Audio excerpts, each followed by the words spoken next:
ದ್ಯನವಚ್ಛಿನ್ನಾನಂತ ಚಿನ್ಮಾತ್ರಮೂರ್ತಯೇ ಸ್ವಾನುಭೂತ್ಯೇಕಮಾನಾಯ ನಮಃಶಾಂತಾಯ ತೇಜಸ್ಸೆ. ನಿನ್ನೆ ದಿವಸ ನಾವು ಯಾಜ್ಞವಲ್ಕ್ಯರು ಆತ್ಮನನ್ನು ಕುರಿತು ಆಡಿದ ಕೆಲವು ಮಾತುಗಳನ್ನು ನೋಡಿದೆವು. ಪ್ರಪಂಚದಲ್ಲಿ ಅತ್ಯಂತ ಪ್ರೇಮಾಸ್ಪದವಾದ ವ್ಯಕ್ತಿ ಎಂದರೆ ಪ್ರತಿಯೊಬ್ಬರಿಗೂ ಅವರವರ ಆತ್ಮವೇ, ಅದನ್ನು ಬಿಟ್ಟು ಬೇರೆ ಏನೂ ಇಲ್ಲ. ಹಾಗಂತ ನಾವು ಬೇರೆಯವರನ್ನು ಪ್ರೀತಿಸೋದು ಕೂಡ ಅದರ ಕೊನೆ ನಾವೇ, ನಮಗಾಗಿಯೇ ಅವರನ್ನು ಪ್ರೀತಿಸ್ತೇವೆ ವಿನಃ ಅವರಿಗೋಸ್ಕರ ಅಲ್ಲ. ಇದೇನಿದು, ಒಂದು ದೃಷ್ಟಿಯಿಂದ ಸ್ವಾರ್ಥ ಅಲ್ಲವೇ ಅನ್ನೋ ಒಂದು ಪ್ರಶ್ನೆ ಬರ್ತದೆ. ನಿಜ, ಸ್ವಾರ್ಥವೇ ಇದು. ಆದರೆ ಇದು ಲೌಕಿಕವಾದ ಸ್ವಾರ್ಥ ಅಲ್ಲ. ಸ್ವಾರ್ಥ ಅನ್ನೋ ಶಬ್ದದಲ್ಲಿ ಎರಡು ಪದಗಳಿವೆ, ಸ್ವ ಮತ್ತು ಅರ್ಥ. ಸ್ವ ಅಂದರೆ ತಾನು, ಅರ್ಥ ಅಂದರೆ ಪ್ರಯೋಜನ.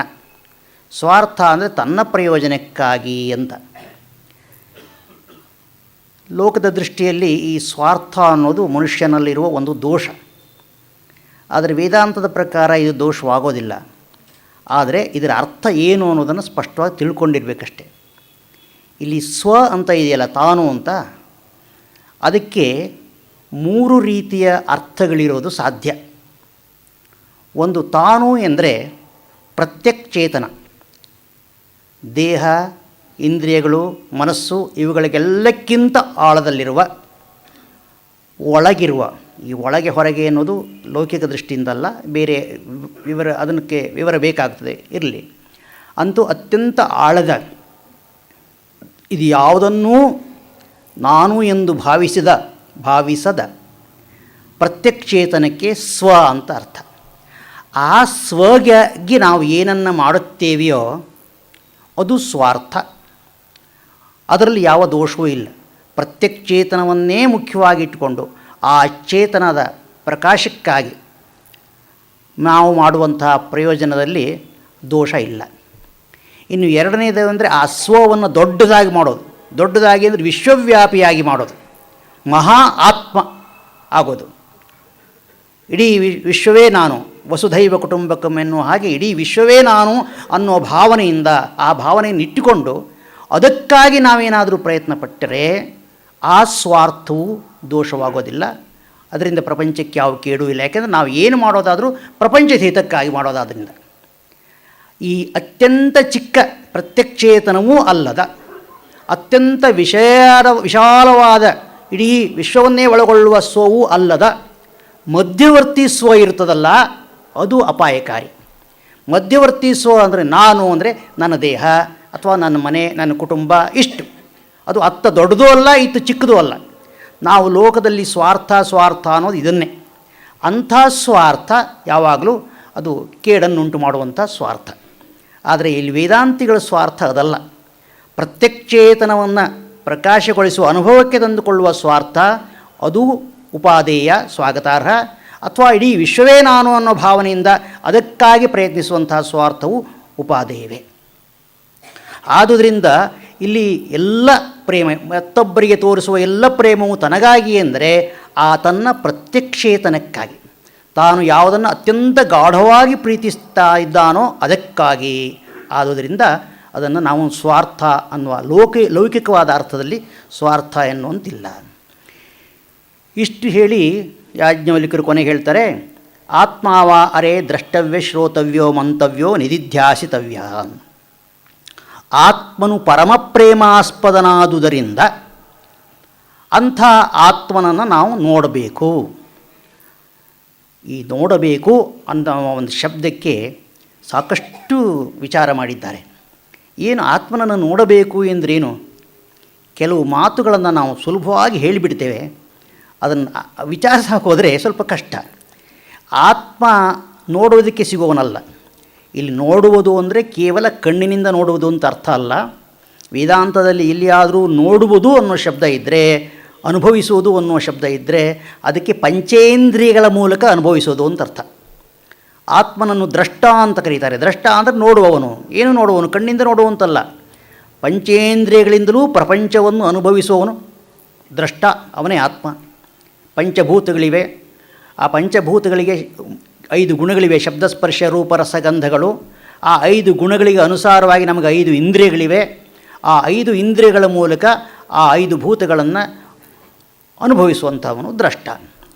ಇಲ್ಲಿ ಹಾಗೆ ಇಟ್ಕೊಳ್ಳೋಣ ಅಂದರೆ ಆತ್ಮನನ್ನು ನಾವು ನೋಡೋದಕ್ಕೆ ಸಾಧ್ಯವಿಲ್ಲ. ಯಾಕೆಂದರೆ ನಾವು ಅನುಭವಿಸಬೇಕಾದ್ರೆ ಆ ವಸ್ತುವಿಗೆ ಒಂದು ಆಕಾರ ಇರಬೇಕು, ಅಥವಾ ಈ ಗುಣ ಇರಬೇಕು. ಗುಣ ಅಂದರೆ ಬಿಳಿದು ಕಪ್ಪು ಮುಂತಾದ ವರ್ಣ ಇರಬೇಕು, ಅಥವಾ ಕಹಿ ಸಿಹಿ ಮುಂತಾದಂಥ ರಸ ಇರಬೇಕು, ಅಥವಾ ದುರ್ಗಂಧ ಸುಗಂಧ ಮುಂತಾದ ಗಂಧ ಇರಬೇಕು. ಹೀಗೆ ಯಾವುದಾದ್ರೂ ಒಂದು ಗುಣ ಇರಬೇಕು, ಒಂದು ಆಕಾರ ಇರಬೇಕು, ಅದೊಂದು ಗುಂಪಿಗೆ ಸೇರಿದಂಥ ವಸ್ತು ಆಗಿರಬೇಕು.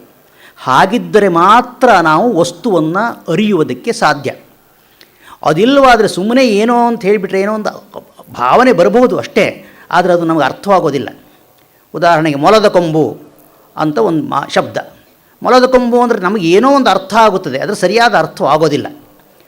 ಆತ್ಮನೂ ಹೀಗೆ, ಅವನಿಗೆ ಯಾವುದೇ ಆಕಾರ ಇಲ್ಲ, ಸರ್ವವ್ಯಾಪಿ ನಿರಾಕಾರ ಅಂತ ನಾವು ಕರಿತೇವೆ.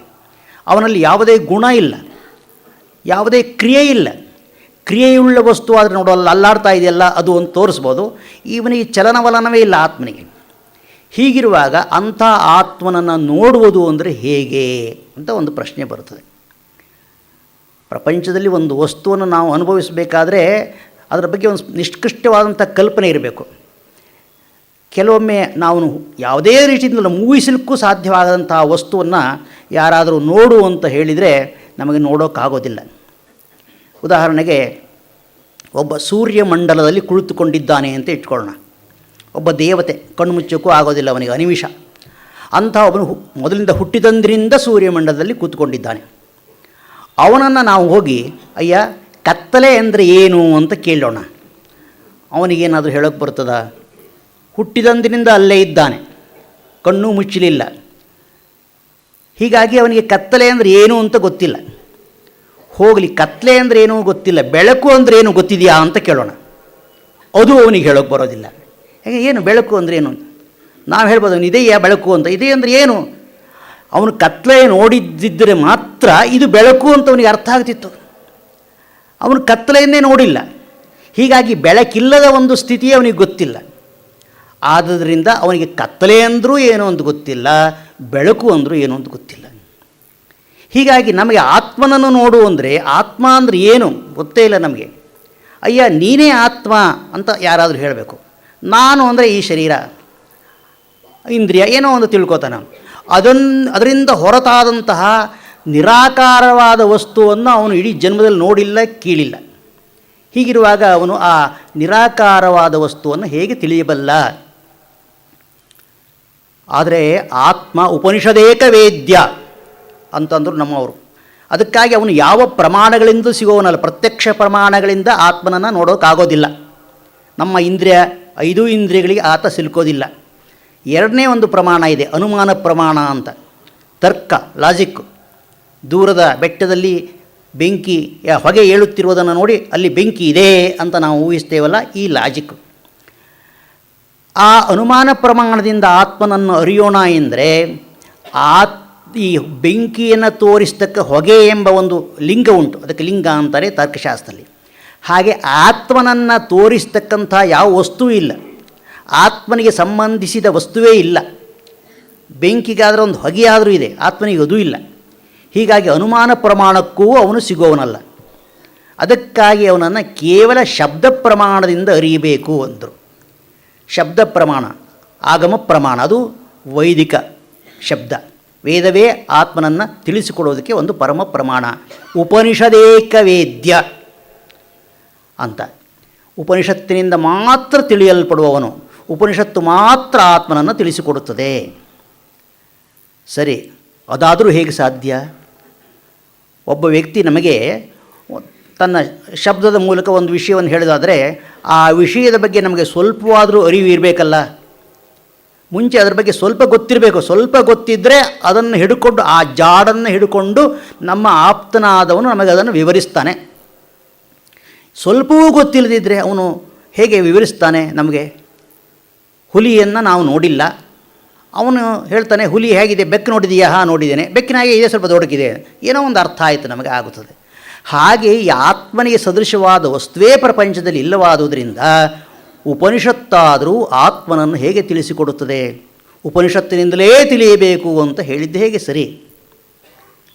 ಅದಕ್ಕೆ ಉಪನಿಷತ್ತು ಒಂದು ದಾರಿಯನ್ನು ಹುಡುಕಿಕೊಂಡಿದೆಯಂತೆ.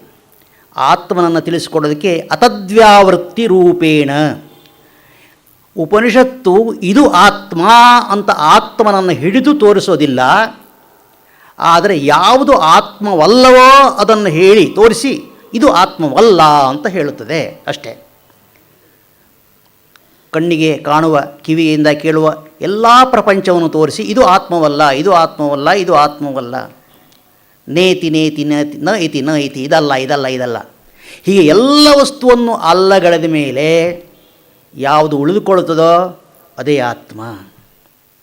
ಇದೇನಿದು ಉಪನಿಷತ್ತು ಆತ್ಮವನ್ನು ತಿಳಿಸುತ್ತದೆ ಅಂತ ನೀವು ಹೇಳ್ತೀರಿ, ಅದು ಹೇಳೋದಷ್ಟು ಆತ್ಮವಲ್ಲದ ಅನಾತ್ಮವಾದ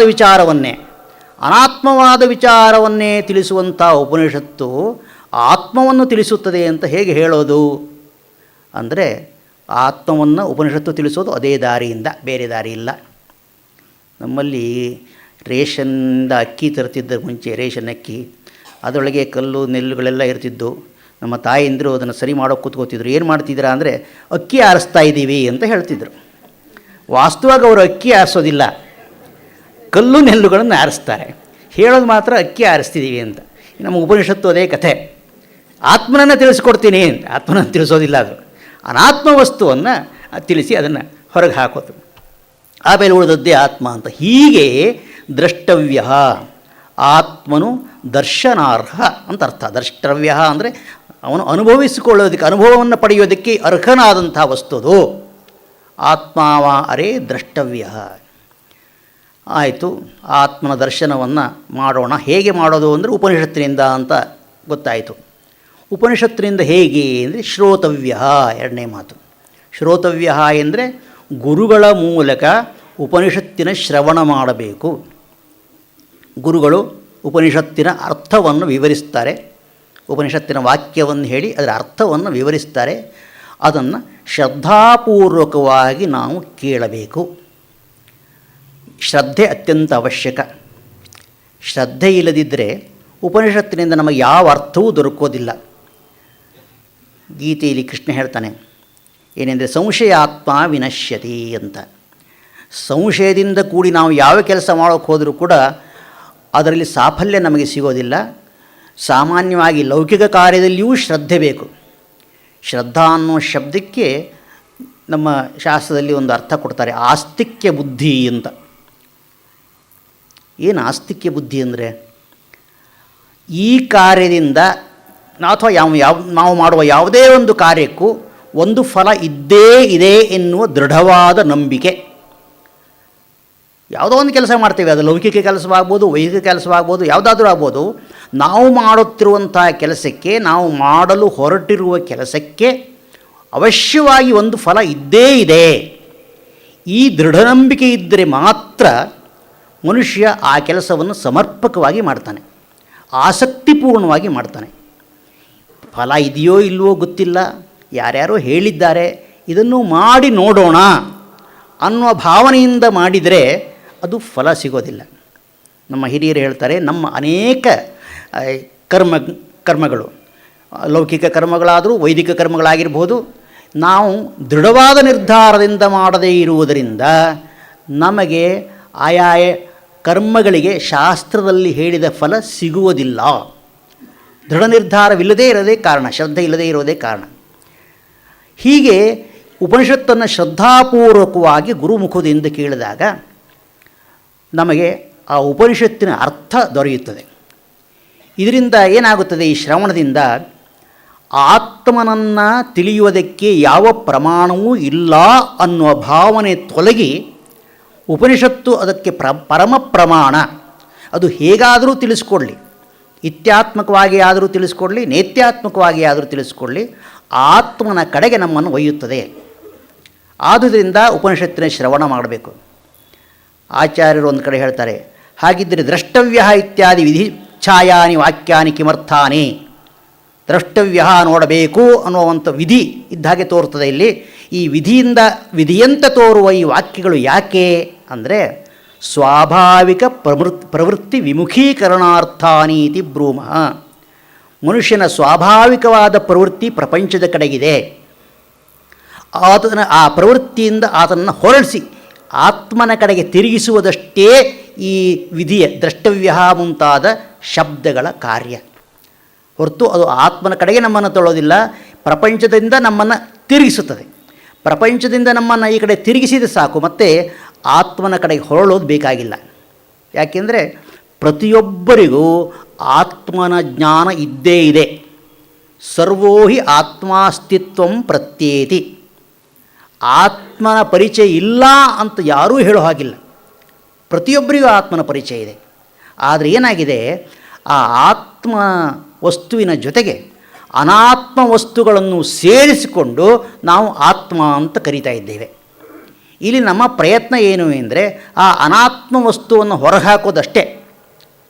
ಹೀಗಾಗಿ ಉಪನಿಷತ್ತು ನೀನು ಆತ್ಮ ಅಂತ ತಿಳಿದುಕೊಂಡಿರುವ ವಸ್ತುವಿನಲ್ಲಿ ಅನಾತ್ಮ ವಸ್ತುಗಳು ಸೇರಿವೆ, ಅದನ್ನು ಬಿಟ್ಟಾಕು ಎಂದು ಆ ಅನಾತ್ಮ ವಸ್ತುಗಳನ್ನು ಹೆಸರಿಸಿ ನಮ್ಮಿಂದ ಅದನ್ನು ದೂರ ಮಾಡುತ್ತದೆ. ಆಗ ಉಳಿಯೋದೇ ಆತ್ಮ.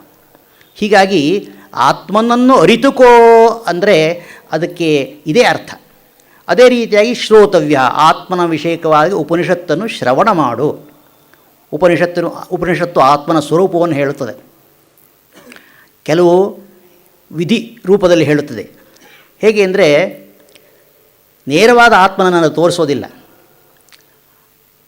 ಆತ್ಮನಿಗೆ ಲಕ್ಷಣವನ್ನು ಹೇಳುವಾಗ ಎರಡು ರೀತಿಯಾದ ಲಕ್ಷಣವನ್ನು ಹೇಳ್ತಾರೆ. ಆತ್ಮನ ಸ್ವರೂಪ ಸಚ್ಚಿದಾನಂದ ಸ್ವರೂಪ ಅಂತ. ಆ ಸಚ್ಚಿದಾನಂದ ಸ್ವರೂಪ ಎಂಬುದರ ಅರ್ಥ ನಮಗೆ ಆಗದೇ ಇರಬಹುದು. ಸದ್ವಸ್ತು ಆತ್ಮ. ಏನು ಸದ್ವಸ್ತು ಅಂದರೆ, ಅಲ್ಲಿ ಒಂದು ಕಡೆ ಆಚಾರ್ಯ ಬರೀತಾರೆ, ಸದ್ವಸ್ತು ಎಂದರೆ ಏನು ಅಂದರೆ ಯಾವುದು ಹೀಗೆ ಎಂದು ಒಂದು ನಿಶ್ಚಯವಾದ ಮೇಲೆ ಅದು ತನ್ನ ಸ್ವರೂಪವನ್ನು ಎಂದಿಗೂ ಬದಲಾಯಿಸಿಕೊಳ್ಳುವುದಿಲ್ಲವೋ ಅದೇ ಸದ್ವಸ್ತು. ಇವತ್ತು ಮಣ್ಣು ಅಂತಿದ್ದದ್ದು ನಾಳೆ ಮಡಿಕೆ ಆಗ್ಬೋದು, ಹೀಗಾಗಿ ಅದು ಸದ್ವಸ್ತು ಅಲ್ಲ. ಇವತ್ತು ನೂಲು ಇದ್ದಿದ್ದು ನಾಳೆ ಬಟ್ಟೆ ಆಗ್ಬೋದು, ನಾಳೆ ಬಟ್ಟೆ ಇದ್ದಿದ್ದು ನಾಡಿದ್ದು ಇನ್ಯಾವುದು ಶರ್ಟೋ ಇನ್ಯಾವುದೋ ಆಗ್ಬೋದು. ಹೀಗೆ ಈ ಪ್ರಪಂಚದಲ್ಲಿ ಪ್ರತಿಯೊಂದು ವಸ್ತುವು ಕೂಡ ಕ್ಷಣ ಕ್ಷಣಕ್ಕೂ ಬದಲಾಗುತ್ತಲೇ ಇರ್ತದೆ. ಬದಲಾಗದೇ ಇರುವ ವಸ್ತುವೇ ಪ್ರಪಂಚದಲ್ಲಿ ಇಲ್ಲ ನಮ್ಮ ಅನುಭವಕ್ಕೆ ಬರುವಂತೆ. ಇವತ್ತು ನೆಟ್ಟಂಥ ಒಂದು ಗಿಡ ನಾಳೆ ಅಥವಾ ಒಂದು ತಿಂಗಳ ನಂತರ ಒಂದು 2 ಅಡಿ ಎತ್ತರ ಆಗುತ್ತದೆ.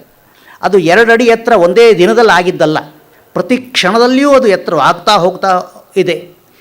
ಇದೇ ಉದಾಹರಣೆಯಿಂದ ಪ್ರತಿಯೊಬ್ಬ ವ್ಯಕ್ತಿ, ಪ್ರತಿಯೊಂದು ವಸ್ತು ಹುಟ್ಟುವಾಗ ಏನೋ 1 ಅಡಿ ಉದ್ದ ಇದ್ದಂಥ ವ್ಯಕ್ತಿ ಆಮೇಲೆ 6 ಅಡಿ ಉದ್ದ ಆಗ್ತಾನೆ 10-20 ವರ್ಷದ ನಂತರ.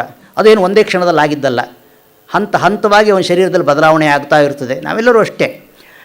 ಹಾಗಾಗಿ ಬದಲಾವಣೆ ಹೊಂದದ ವಸ್ತುವೇ ಪ್ರಪಂಚದಲ್ಲಿ ಇಲ್ಲದೇ ಇರುವಾಗ ಆತ್ಮನೆಂದರೆ ಬದಲಾವಣೆ ಹೊಂದದೇ ಇರತಕ್ಕಂಥ ಸದ್ವಸ್ತು ಎಂದು ಹೇಳಿದರೆ ಯಾರಿಗೆ ಅರ್ಥವಾಗ್ತದೆ? ಅದು ನಾವು ನೋಡೇ ಇಲ್ವಲ್ಲ ಸದ್ವಸ್ತುವನ್ನು.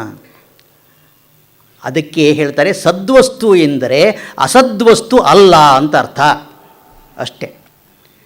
ನಾವು ನೋಡುತ್ತಿರುವ ಯಾವುದೇ ಅಸದ್ವಸ್ತು ಆತ್ಮನಲ್ಲ. ಹೀಗೆ ಆತ್ಮನ ಸ್ವರೂಪವನ್ನು ಹೇಳ್ತಾರೆ. ಸತು, ಚಿತು, ಅರಿವು ಮತ್ತು ಆನಂದ ಸ್ವರೂಪ ಅಂತ. ಇದು ಆತ್ಮನ ಸ್ವರೂಪ ಲಕ್ಷಣ. ಇಂಥ ಆತ್ಮನನ್ನು ನಾವು ಒಂದೇ ಸಾರಿಗೆ ಅರ್ಥ ಮಾಡಿಕೊಳ್ಳೋದು ಕಷ್ಟ ಅಂತ ಅದಕ್ಕೆ ಇನ್ನೊಂದು ಲಕ್ಷಣವನ್ನು ಹೇಳ್ತಾರೆ. ಅದನ್ನು ತಟಸ್ಥ ಲಕ್ಷಣ ಅಂತ ಕರೀತಾರೆ. ತಟಸ್ಥ ಲಕ್ಷಣ ಎಂದರೇನು? ಒಂದು ವಸ್ತುವನ್ನು ನೇರವಾಗಿ ಗುರುತಿಸದೇ ಹೋದರೂ ಬೇರೆ ಒಂದನ್ನು ಸಹಾಯಕವಾಗಿ ತೆಗೆದುಕೊಂಡು ನಾವು ವಸ್ತುವನ್ನು ಗುರುತಿಸೋಕೆ ಹೋಗ್ತೇವಲ್ಲ, ಆ ಸಹಾಯಕ ವಸ್ತು. ಚಂದ್ರ ಯಾರು ಚಂದ್ರ ಅಂತ ಯಾವುದೋ ಒಂದು ಮಗು ಕೇಳಿದರೆ ಈ ತಂದೆ ಆದವನು ಹೇಳ್ತಾನೆ, ನೋಡು ಆ ಮರದ ತುದಿಯಲ್ಲಿದ್ದಾನಲ್ಲ ಅವನೇ ಚಂದ್ರ ಅಂತ. ಮರದ ತುದಿಯಲ್ಲಿ ಚಂದ್ರ ಕಾಣಿಸಿಕೊಳ್ತಾನೆ, ಮರದ ತುದಿಯಲ್ಲಿ ಚಂದ್ರ ಇಲ್ಲ. ಆ ಮಗು ಮರದ ತುದಿಯನ್ನು ನೋಡಿ ಅಂತ ಇದು ಚಂದ್ರ ಅಂತ ತಿಳ್ಕೊಳ್ತದೆ. ಹೀಗೆ ಮರದ ತುದಿಯಲ್ಲಿ ಚಂದ್ರನಿದ್ದಾನೆ ಅಥವಾ ಮರದ ತುದಿಯಲ್ಲಿರುವವನೇ ಚಂದ್ರ ಅಂತ ಹೇಳಿದರೆ ಚಂದ್ರನ ತಟಸ್ಥ ಲಕ್ಷಣವಾಯಿತು. ಹಾಗೆಯೇ ಈ ಪರಮಾತ್ಮ ಅಥವಾ ಆತ್ಮನ ತಟಸ್ಥ ಲಕ್ಷಣ ಯಾವುದು ಅಂದರೆ ಪ್ರಪಂಚದ ಸೃಷ್ಟಿ ಸ್ಥಿತಿಲೇ ಕಾರಣನು. ಪ್ರಪಂಚದ ಸೃಷ್ಟಿಯನ್ನು ಮಾಡುವವನು, ಪ್ರಪಂಚದ ಸ್ಥಿತಿಗೆ ಆಧಾರ, ಪ್ರಪಂಚದ ಲಯಕ್ಕೂ ಆಧಾರ ಯಾವನೋ ಅವನೇ ಆತ್ಮ. ಇದು ತಟಸ್ಥ ಲಕ್ಷಣ. ಇದರಿಂದ ಬುದ್ಧಿವಂತರು ವಿಚಾರ ಮಾಡ್ತಾರೆ. ಪ್ರತಿಯೊಂದು ವಸ್ತುವು ಯಾವುದೋ ಒಂದು ಕಾರಣದಿಂದ ಹುಟ್ಟುತ್ತದೆ. ಹಾಗೆ ಈ ಪ್ರಪಂಚಕ್ಕೂ ಒಂದು ಕಾರಣ ಇರಲೇಬೇಕು. ಪ್ರಪಂಚಕ್ಕೆ ಕಾರಣವೇ ಅವನು ಎನ್ನುವ ಒಂದು ನಿರ್ಧಾರವನ್ನು ಮಾಡಿಕೊಳ್ತಾರೆ. ಯಥೋವಾ ಇಮಾನಿ ಭೂತಾನಿ ಜಾಯಂತೆ ಅಂತ ತೈತ್ರಿಯ ಉಪನಿಷತ್ತಿನಲ್ಲಿ ಭೃಗುವಲ್ಲಿಯಲ್ಲಿ ಹೇಳ್ತಾರೆ. ಏನ ಜಾತಾನಿ ಜೀವಂತಿ ಯತ್ ಪ್ರಯಂತಿ ಅಭಿಸಂವಿಶಂತಿ ತದ್ಬ್ರಹ್ಮ. ಯಾವುದರಿಂದಾಗಿ ಈ ಪ್ರಪಂಚ ನಿಂತಿದೆಯೋ, ಯಾರಲ್ಲಿ ಪುನಃ ಪ್ರಳಯವನ್ನು ಹೊಂದುತ್ತದೋ, ಲಯ ಹೊಂದುತ್ತದೋ ಅದು ಬ್ರಹ್ಮ. ಇದು ತಟಸ್ಥ ಲಕ್ಷಣ. ಈ ಮೂಲಕವಾಗಿ ಆತ್ಮನನ್ನು ಅರಿತುಕೊಳ್ಳಲು ಪ್ರಯತ್ನಿಸಬಹುದು. ಇದನ್ನು ಹೇಳೋದು ಉಪನಿಷತ್ತು. ಉಪನಿಷತ್ತು ಇದೇ ರೀತಿಯಲ್ಲಿ ಬ್ರಹ್ಮದ ವಿಚಾರವನ್ನು ತಿಳಿಸ್ತದೆ. ಇದನ್ನು ಗುರುಗಳ ಮೂಲಕ ಸಂದೇಹವಿಲ್ಲದಂತೆಯೇ ಅವನು ಕೇಳಿ ತಿಳಿದುಕೊಳ್ಳಬೇಕು. ಏನಾದರೂ ಸಂದೇಹ ಬಂದರೆ ಅಲ್ಲಿಯೇ ಗುರುಗಳಲ್ಲಿಯೇ ವಿಚಾರಿಸಬೇಕು. ಆತ ಕೇವಲ ಶ್ರೋತೃ ಮಾತ್ರ ಆಗಬಾರ್ದು, ಪಿಪೃಚ್ಛು ಆಗಬೇಕು. ಪಿಪೃಚ್ಛು ಅಂದರೆ ಪ್ರಶ್ನೆಯನ್ನು ಕೇಳುವಂಥ ಸ್ವಭಾವದವನು. ಭಗವದ್ಗೀತೆಯಲ್ಲಿ ಅರ್ಜುನ ಕೃಷ್ಣನ ಹತ್ರ ಹೇಳ್ತಾನೆ, ಪೃಚ್ಛಾಮಿ ತ್ವಾಂ ಧರ್ಮ ಸಮ್ಮೂಢಚೇತಾಃ. ನಾನು ಕೇಳ್ತಾ ಇದ್ದೇನೆ, ಇದು ಏನಿದು ಅಂತ. ಹಾಗೆ ಕೇಳುವಂಥ ಸ್ವಭಾವ ಶಿಷ್ಯನಿಗಿರಬೇಕು. ಹಸುವಿನ ಕರು ತಾಯಿಯ ಕೆಚ್ಚಲನ್ನು ತನ್ನ ಹಣೆಯಿಂದ ಗುದ್ದಿ ಅದರಲ್ಲಿ ಹಾಲು ಒಸರುವಂತೆ ಮಾಡುತ್ತದೆ. ಹಾಗೆ ಶಿಷ್ಯನಾದವನು ತನ್ನ ಉಚಿತವಾದ ಪ್ರಶ್ನೆಗಳಿಂದ ಗುರುವಿನ ಬುದ್ಧಿಗೆ ಗುದ್ದಬೇಕು. ಆಗ ಬೇಕಾದಂತಹ ವಿಷಯಗಳು ಗುರುವಿನ ಮೂಲಕ ಹೊರಬೀಳ್ತವೆ. ಅದಕ್ಕೆ ಕೇಳುವಂಥ ಸ್ವಭಾವ. ಬರೀ ಕೇಳುವಂಥ ಸ್ವಭಾವ ಮಾತ್ರ ಆಗಬಾರ್ದು, ಸರಿಯಾದ ಉದ್ದೇಶ ಇಟ್ಟುಕೊಂಡು ತಿಳಿದುಕೊಳ್ಳಬೇಕೆಂಬ ಬುದ್ಧಿಯಿಂದ ಕೇಳುವ ಸ್ವಭಾವ. ಈ ಕೇಳೋದು ಅಂದರೆ ಅನೇಕ ರೀತಿಯಲ್ಲಿರುತ್ತದೆ. ಸುಮ್ಮನೆ ಒಂದು ಪ್ರಶ್ನೆ ಕೇಳ್ಬೋದು, ಅವರು ಉತ್ತರ ಕೊಡೋವರಿಗೆ ಅವನಲ್ಲಿ ಇರೋದಿಲ್ಲ, ಯಾಕೆಂದರೆ ಉತ್ತರ ಬೇಕಾಗಿರೋದಿಲ್ಲ. ನಾನು ಒಂದು ಪ್ರಶ್ನೆ ಕೇಳಿದೆ ಅಂತ ಅನ್ನಿಸ್ಬೇಕು. ಆ ರೀತಿಯಾದ್ದಲ್ಲ, ಬುದ್ಧಿವಂತಿಕೆಯಿಂದ ಪ್ರಶ್ನೆಯ ಉತ್ತರವನ್ನು ತಿಳಿದುಕೊಳ್ಳಬೇಕೆಂಬ ದೃಢ ನಿರ್ಧಾರದಿಂದ ಪ್ರಶ್ನೆಯನ್ನು ಕೇಳಬೇಕು. ಹಾಗೆ ಕೇಳಿದಾಗ ಗುರುಗಳಿಗೂ ಸಂತೋಷವಾಗುತ್ತದೆ. ಉತ್ತರ ಗೊತ್ತಿದ್ದ ಗುರುಗಳಿಗೆ ಬಹಳ ಸಂತೋಷವಾಗುತ್ತದೆ. ಕಠೋಪನಿಷತ್ನಲ್ಲಿ ನಚಿಕೇತ ತನ್ನ ಪಟ್ಟು ಬಿಡದೆ ಪದೇ ಪದೇ ನನಗದೇ ಬೇಕು, ಆತ್ಮವಿಷಯವನ್ನೇ ನಾನು ಕೇಳಬೇಕು, ಅದನ್ನೇ ತಿಳಿಸ್ಕೊಡು ಅಂತ ಹೇಳ್ತಾನೆ. ಆಗ ಮೊದಲು ಯಮ ಅನೇಕ ಪ್ರಲೋಭನೆಗಳನ್ನು ಒಡ್ತಾನೆ. ನಿನಗೆ ಅದನ್ನು ಕೊಡ್ತೇನೆ, ಇದನ್ನು ಕೊಡ್ತೇನೆ, ವಿಷಯವನ್ನು ಮಾತ್ರ ಕೇಳಬೇಡ ಅಂತ. ಆದರೆ ಅವನು ಅಷ್ಟೊಂದು ಬೆಲೆ ಬಾಳುವಂಥದ್ದು ಆತ್ಮವಿಷಯ ಅಂದರೆ ನನಗೆ ಇದು ಬೇಡ, ಅದೇ ಬೇಕು ಅಂತಾನೆ. ಆಗ ಯಮ ಒಂದು ಮಾತು ಹೇಳ್ತಾನೆ, ತ್ವಾದೃಂಗ್ನೋ ಭೂಯಾನ್ ನಚಿಕೇತ ಪೃಷ್ಟ. ಹೇ ನಚಿಕೇತ, ನನಗೆ ನಿನ್ನಂಥ ಒಬ್ಬ ಪ್ರಶ್ನೆ ಕೇಳೋವನು ಸಿಗಲಿ, ಅಷ್ಟು ಸಂತೋಷವಾಗ್ತದೆ ಅವನಿಗೆ. ಆ ರೀತಿಯಾಗಿ ಪಿಪೃಚ್ಛುವಾಗಿ ಶಿಷ್ಯನಾದವನು ಗುರುಗಳನ್ನು ಪ್ರಶ್ನಿಸಿ ವಿಷಯವನ್ನು ತಿಳಿದುಕೊಳ್ಳಬೇಕು, ಉಪನಿಷತ್ತಿನ ಸಾರವನ್ನು ತಿಳಿದುಕೊಳ್ಳಬೇಕು. ದ್ರಷ್ಟವ್ಯ ಶ್ರೋತವ್ಯ. ಇಷ್ಟಾದ ಮೇಲೆ ಆತ್ಮನ ವಿಷಯದಲ್ಲಿ ಒಂದು ಪ್ರಮಾಣವಿದೆ ಅಂತ ಗೊತ್ತಾಯಿತು. ಆದರೆ ಉಪನಿಷತ್ತು ಹೇಳಿದ್ದು ಸರಿಯಾಗಿದೆಯೋ ಇಲ್ವೋ? ಈಗ ಉಪನಿಷತ್ತು ಹೇಳಿದ್ದೇನೋ ಒಪ್ಕೊಳ್ಳೋಣ, ಇದು ಹೀಗೆ ಹೇಳಿದೆ ಅಂತ. ಆದರೆ ಉಪನಿಷತ್ತೇ ತಪ್ಪಾಗಿದ್ದರೆ, ಉಪನಿಷತ್ತಿಗೇನೋ ಲೋಕಹಿತದ ಇಚ್ಛೆ ಇದೆ, ಅಥವಾ ನಮ್ಮ ಗುರುಗಳಿಗೆ ನನಗೆ ಶಿಷ್ಯನಿಗೆ ಒಳ್ಳೆಯ ಬುದ್ಧಿಯನ್ನು ಕೊಡಬೇಕು, ಉಪದೇಶ ಮಾಡಬೇಕು ಅಂತ ಇದೆ ನಮ್ಮ ಗುರುಗಳಿಗೆ. ಆದುದರಿಂದ ಗುರುಗಳ ಮಾತನ್ನು ನಾವು ಒಪ್ಪಬೇಕು. ಆದರೆ ಗುರುಗಳು ತಿಳ್ಕೊಂಡಿದ್ದೇ ತಪ್ಪಾದರೆ, ತಾವು ತಿಳ್ಕೊಂಡ ತಪ್ಪನ್ನೇ ಶಿಷ್ಯನಿಗೆ ಮಗ ಇದು ಒಳ್ಳೆಯದಪ್ಪ ಅಂತ ಹೇಳಿಬಿಡ್ತಾರೆ ಅವರು. ಮುದಿಕುರುಡಿ ಹೊಂಗೆಯೇನು ಬಾದಾಮಿಕೋ ಎಂದು ಪೊದೊಳೆದೆಂ ಮೊಮ್ಮಂಗೆ ಕೊಡಲು ಸಿಹಿಯುವುದೇ ಅಂತ ಹೇಳ್ತಾರೆ ಡಿ ವಿ ಜಿಯವರು. ಮುದಿಕುರುಡಿ ಹೊಂಗೆ ಬೀಜವನ್ನು ಪ್ರೀತಿಯಿಂದ ಮೊಮ್ಮಗನಿಗೆ ಕೊಡ್ತಾಳೆ, ಬಾದಾಮಿಯಪ್ಪ ತಿನ್ನು ಇದು ಅಂತ. ಅವಳಿಗೇನು ಮೊಮ್ಮಗನ ಮೇಲೆ ವಾತ್ಸಲ್ಯ ಇದೆ, ಸಂತೋಷ. ಆದರೆ ಅವಳಿಗೆ ಕಣ್ಣು ಕಾಣಿಸೋದಿಲ್ಲ, ಅದು ಹೊಂಗೆ ಬೀಜ, ಅದು ಬಾದಾಮಿ ಅಂತ ತಿಳ್ಕೊಂಬಿಟ್ಟಿದ್ದಾಳೆ. ಹಾಗೆ ನಮ್ಮ ಗುರುಗಳು ತಿಳ್ಕೊಂಡಿದ್ರೆ, ಅದಕ್ಕಾಗಿ ಶಿಷ್ಯನಾದವನು ಆನಂತರ ಮಂತವ್ಯ ಮನನ ಮಾಡಬೇಕು. ಮನನ ಎಂದರೆ ಯುಕ್ತಿಗಳಿಂದ ಗುರುಗಳ ಮಾತನ್ನು ಪರಿಶೀಲನೆ ಮಾಡಬೇಕು. ಗುರುಗಳು ಹೀಗೆ ಹೇಳ್ತಾ ಇದ್ದಾರಲ್ಲ, ಆತ್ಮ ಇಂಥವನು ಅಂತ, ಅಂತಹ ಒಬ್ಬ ಆತ್ಮ ಇರೋಕ್ಕೆ ಸಾಧ್ಯವೇ? ಎಂದು ನಾನಾ ರೀತಿಯಾದ ಯುಕ್ತಿಗಳಿಂದ ದೃಢಪಡಿಸಿಕೊಳ್ಬೇಕಂತೆ. ಗುರುಗಳು ಹೇಳಿದ ಮಾತು, ಉಪನಿಷತ್ತಿನಲ್ಲಿ ಹೇಳಿದ ಮಾತು ಪರಮ ಸತ್ಯ, ಇದನ್ನು ಬಿಟ್ಟು ಬೇರೆ ದಾರಿ ಇಲ್ಲ. ಪ್ರತಿಯೊಬ್ಬರಿಗೂ ಏನು ಅಂದರೆ ಪ್ರಪಂಚದ ಸ್ವರೂಪ ಏನು, ಇದಕ್ಕೆ ಕಾರಣರಾರು, ಇದನ್ನು ತಿಳ್ಕೋಬೇಕು ಅಂತ ಆಸೆ ಇರ್ತದೆ. ಆ ಮೂಲಕವಾಗಿಯೂ ವಿಚಾರಕ್ಕೆ ಹೋಗ್ಬೋದು. ವಿಚಾರವನ್ನು ಪ್ರಾರಂಭಿಸೋದಕ್ಕೆ ಎರಡು ತುದಿಗಳಿವೆ. ಒಂದು ಪ್ರಪಂಚದ ತುದಿ, ಇನ್ನೊಂದು ಆತ್ಮನ ತುದಿ, ತನ್ನಿಂದಾಗಿ ತಾನು ಯಾರು ಇತ್ಯಾದಿಗಳಾಗಿ. ಹೀಗೆ ಎರಡೂ ದೃಷ್ಟಿಯಿಂದಲೂ ವಿಚಾರ ಮಾಡಿ ಉಪನಿಷತ್ತಿನಲ್ಲಿ ಹೇಳಿದ್ದರ ಸಂಪೂರ್ಣ ಸತ್ಯವನ್ನು ಅರ್ಥ ಮಾಡಿಕೊಂಡು ಆತ್ಮನ ಸ್ವರೂಪದ ಬಗ್ಗೆ ಅವನ ತಲೆಯಲ್ಲಿ ಒಂದು ಇದಮಿತ್ತಂ ಅಂತ ವಿಚಾರ ಬರುತ್ತದೆ. ಇಷ್ಟು ಬಂದರೂ ಕೂಡ ಸಾಲದು. ಯಾಕೆಂದರೆ ಮನುಷ್ಯನಿಗೆ ಅನೇಕ ಜನ್ಮಗಳ ವಾಸನೆ ತಲೆಯಲ್ಲಿ ತುಂಬಿರೋದ್ರಿಂದ ವಿಪರೀತ ಭಾವನೆಗಳೇ ಬರಬಹುದು. ನಿಜ, ನಮ್ಮ ಗುರುಗಳು ಹೇಳಿದ್ದು, ನನ್ನ ಯುಕ್ತಿ ಎಲ್ಲವೂ ಒಂದೇ ಒಂದು ವಿಷಯವನ್ನೇ ನಿರ್ಧಾರ ಮಾಡ್ತವೆ. ಆದರೂ ಅಂತ ನಮ್ಮಲ್ಲಿ ಅನೇಕ ವಿಷಯ ಹೇಳ್ತಾರೆ. ನೀವು ಹೇಳಿದ್ದೆಲ್ಲ ಸರಿ, ಆದರೂ ಅಂತ ಒಂದು ಶಬ್ದ ನಮ್ಮ ವಿಚಾರದಲ್ಲಿ ಬರುತ್ತದೆ. ಏನು ನಂಬೋಕ್ಕೆ ಆಗೋದಿಲ್ಲ ಅಂತ. ಅದಕ್ಕೆ ಇಲ್ಲಿ ಹೇಳ್ತಾರೆ, ಆ ವ್ಯಕ್ತಿ ತಲೆ ಕೊಯ್ದು ಕೊಟ್ಟರು ಇದು ತಲೆಯೆಲ್ಲ ಸೋರೆ ಬುರುಡೆ ಅಂತಲೇ ಹೇಳುವವನು ಅಂತ. ಅವನಿಗೆ ಅನಿಸೋದಿಲ್ಲ, ಅದು ಹಾಗೆ ಅವರ ಸಂಸ್ಕಾರವಾಗಿರುತ್ತದೆ. ಅದಕ್ಕಾಗಿ ಆತ್ಮನ ಸ್ವರೂಪವನ್ನು ತಿಳಿದುಕೊಂಡ ಮೇಲೆ ನಿಧಿಧ್ಯಾಸಿತವ್ಯ, ಧ್ಯಾನ ಮಾಡಬೇಕು. ಧ್ಯಾನ ಎಂದರೆ ಈ ಜಪ ಮಾಡಿದಾಗಲ್ಲ, ತಾನು ಯಾವುದನ್ನು ಈಗ ತಿಳ್ಕೊಂಡಿದ್ದಾನೋ ಅದನ್ನೇ, ಅದೇ ಸ್ವರೂಪವನ್ನೇ ಪದೇ ಪದೇ ಪದೇ ಪದೇ ಮನಸ್ಸಿನಲ್ಲಿ ಧ್ಯಾನ ಯೋಚನೆ ಮಾಡ್ತಾ ಇರಬೇಕಂತೆ. ತೈಲ ಧಾರೆಯಂತೆ, ಎಣ್ಣೆಯ ಧಾರೆ ಹೇಗೆ ಬಿಡುವಿರೋದೇ ಒಂದೇ ಸಾರಿ ಬೀಳುತ್ತದೋ ಹಾಗೆ ನಮ್ಮ ಯೋಚನೆಯನ್ನು ಆತ್ಮನ ಕಡೆಗೆ ಇರಬೇಕು. ಅಷ್ಟು ಮಾಡಿದ ಮೇಲೆ ಆತ್ಮನ ಒಂದು ಅನುಭವ ಆಗುತ್ತದೆ. ಅದನ್ನು ಶ್ರೋತವ್ಯೋ ಮಂತವ್ಯೋ ನಿಧಿಧ್ಯಾಸ್ತವ್ಯ ಅಂತ ಹೇಳಿಬಿಟ್ಟು ಮೈತ್ರೇಯಿ ಇದರ ಪ್ರಯೋಜನ ಹೇಳಬೇಕಲ್ಲ, ಫಲ. ಆತ್ಮನೋವಾ ಅರೇ ದರ್ಶನೇನ ಶ್ರವಣೇನ ಮತ್ಯ ವಿಜ್ಞಾನೇನ ಇದಂ ಸರ್ವಂ ವಿದಿತಂ.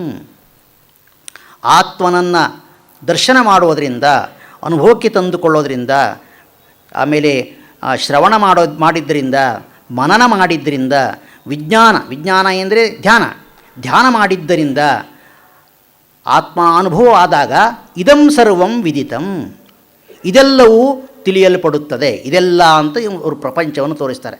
ಈ ಪ್ರಪಂಚ ಇದೆಯಲ್ಲ, ಇದು ತಿಳಿಯಲ್ಪಡುತ್ತದೆ. ಪ್ರಪಂಚವನ್ನು ನಾವು ತಿಳಿಯಬೇಕು. ಯಾಕೆ ಪ್ರಪಂಚವನ್ನು ತಿಳಿಯಬೇಕು ಅಂದರೆ, ಪ್ರಪಂಚದಲ್ಲಿಯೇ ನಾವು ವ್ಯವಹರಿಸುತ್ತಿರುವುದರಿಂದ ಏನು ಈ ಪ್ರಪಂಚದ ಸ್ವಭಾವ ಅಂತ ತಿಳ್ಕೊಂಡ್ರೆ ನಮ್ಮ ವ್ಯವಹಾರ ಶುದ್ಧವಾಗುತ್ತದೆ. ಈ ಪ್ರಪಂಚದಲ್ಲಿ ಅನೇಕ ಜನ ದುಃಖಿಗಳಿದ್ದಾರೆ.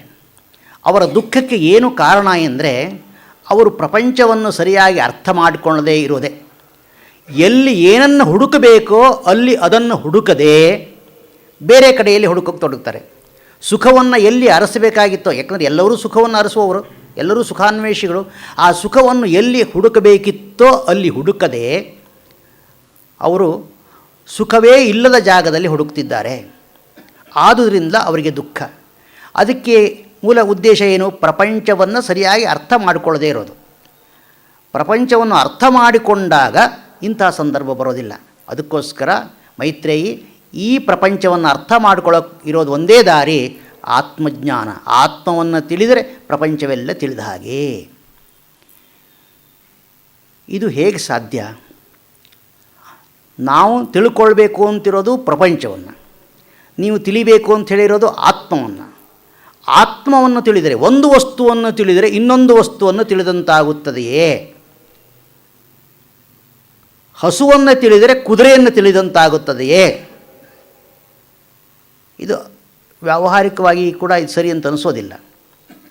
ಇದು ಹೇಗೆ ಸಾಧ್ಯ ಅನ್ನೋ ಒಂದು ಪ್ರಶ್ನೆ ಬರುತ್ತದೆ. ಅದಕ್ಕೆ ವಿವರಣೆ ನೀಡಬೇಕು ಯಾಜ್ಞವಲ್ಕ್ಯರು. ಇದೇ ಪ್ರಶ್ನೆ ಇನ್ನೂ 2 ಉಪನಿಷತ್ತುಗಳಲ್ಲಿ ಬರ್ತದೆ.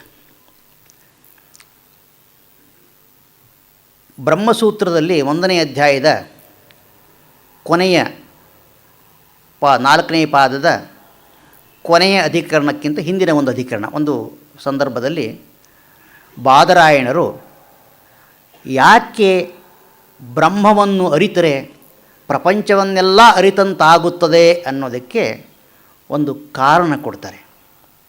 ಏನು ಕಾರಣ ಅಂದರೆ, ಬ್ರಹ್ಮ ಎನ್ನುವುದು ಇಡೀ ಪ್ರಪಂಚಕ್ಕೆ ಪ್ರಕೃತಿ ಅಂದರೆ ಉಪಾದಾನ ಕಾರಣ ಅಂತ. ಉಪಾದಾನ ಕಾರಣ ಅಂದರೆ ಏನು, ನಿಮಿತ್ತ ಕಾರಣವೆಂದರೇನು? ಯದ್ಯಪಿ ಇಲ್ಲಿ ಅನೇಕ ವೇದಾಂತ ಉಪನ್ಯಾಸಗಳು ನಡೆದಿದ್ದರಿಂದ ಇದೆಲ್ಲ ನಿಮಗೆ ಮನೋಗತವಾಗಿ ಬಿಟ್ಟಿದೆ. ಆದರೆ ನಾನು ಹೇಳ್ತಾ ಹೋಗುವಾಗ ಒಂದು ಕ್ರಮದಲ್ಲಿ ಹೇಳಬೇಕಾಗಿದ್ದರಿಂದ ಇದು ಸ್ವಲ್ಪ ನಿಮಗೆ ಚರ್ವಣವಾಗಬಹುದೇನೋ, ಅದನ್ನು ನೀವು ಕ್ಷಮಿಸಬೇಕು. ಮತ್ತು ಈ ವೇದಾಂತದಲ್ಲಿ ಪುನರುಕ್ತಿ ದೋಷವಲ್ಲ ಅಂತ ನಾವು ತಿಳ್ಕೊಂಡ್ಬಿಟ್ಟಿದ್ದೇವೆ. ಅದು ಶಂಕರಾಚಾರ್ಯರೇ ಹೇಳಿದ್ದು. ಭಗವದ್ಗೀತೆಯಲ್ಲಿ 2ನೇ ಅಧ್ಯಾಯದಲ್ಲಿ ಆತ್ಮಸ್ವರೂಪವನ್ನು ಹೇಳುವಾಗ ಕೃಷ್ಣ ಹೇಳ್ತಾನೆ, ನೈನಂ ಚಿಂದಂತಿ ಶಸ್ತ್ರಾಣಿ ನೈನಂ ದಹತಿ ಪಾವಕಃ ನಚೈನಂ ಕ್ಲೇದಯಂತ್ಯಾಪೋ ನ ಶೋಷಯತಿ ಮಾರುತಃ. ಇವನನ್ನು ಶಸ್ತ್ರಗಳು ಕತ್ತರಿಸಲಾರವು, ಗಾಳಿ ಇವನನ್ನು ಒಣಗಿಸಲಾರದು, ನೀರು ಇವನನ್ನು ಒದ್ದೆ ಮಾಡಲಾರದು, ಆಮೇಲೆ ಬೆಂಕಿ ಇವನನ್ನು ಸುಡಲಾರು ಇತ್ಯಾದಿ ಒಂದು ಶ್ಲೋಕ. ಅದರ ಮುಂದಿನ ಶ್ಲೋಕದಲ್ಲಿಯೇ ಅಚ್ಛೇದ್ಯೋಯಂ ಅದಾಹ್ಯೋಯಂ ಅಕ್ಲೇದ್ಯೋ ಅಶೋಷೇವಚ ಅಂತ ಕೃಷ್ಣನೇ ಅರ್ಜುನನಿಗೆ ಅದೇ ಇನ್ನೂ ಆ ಶ್ಲೋಕ ಕೇಳಿ ಮುಗಿಸಿಲ್ಲ, ಮತ್ತು ಅದನ್ನೇ ಹೇಳ್ತಾ ಇದ್ದಾನೆ.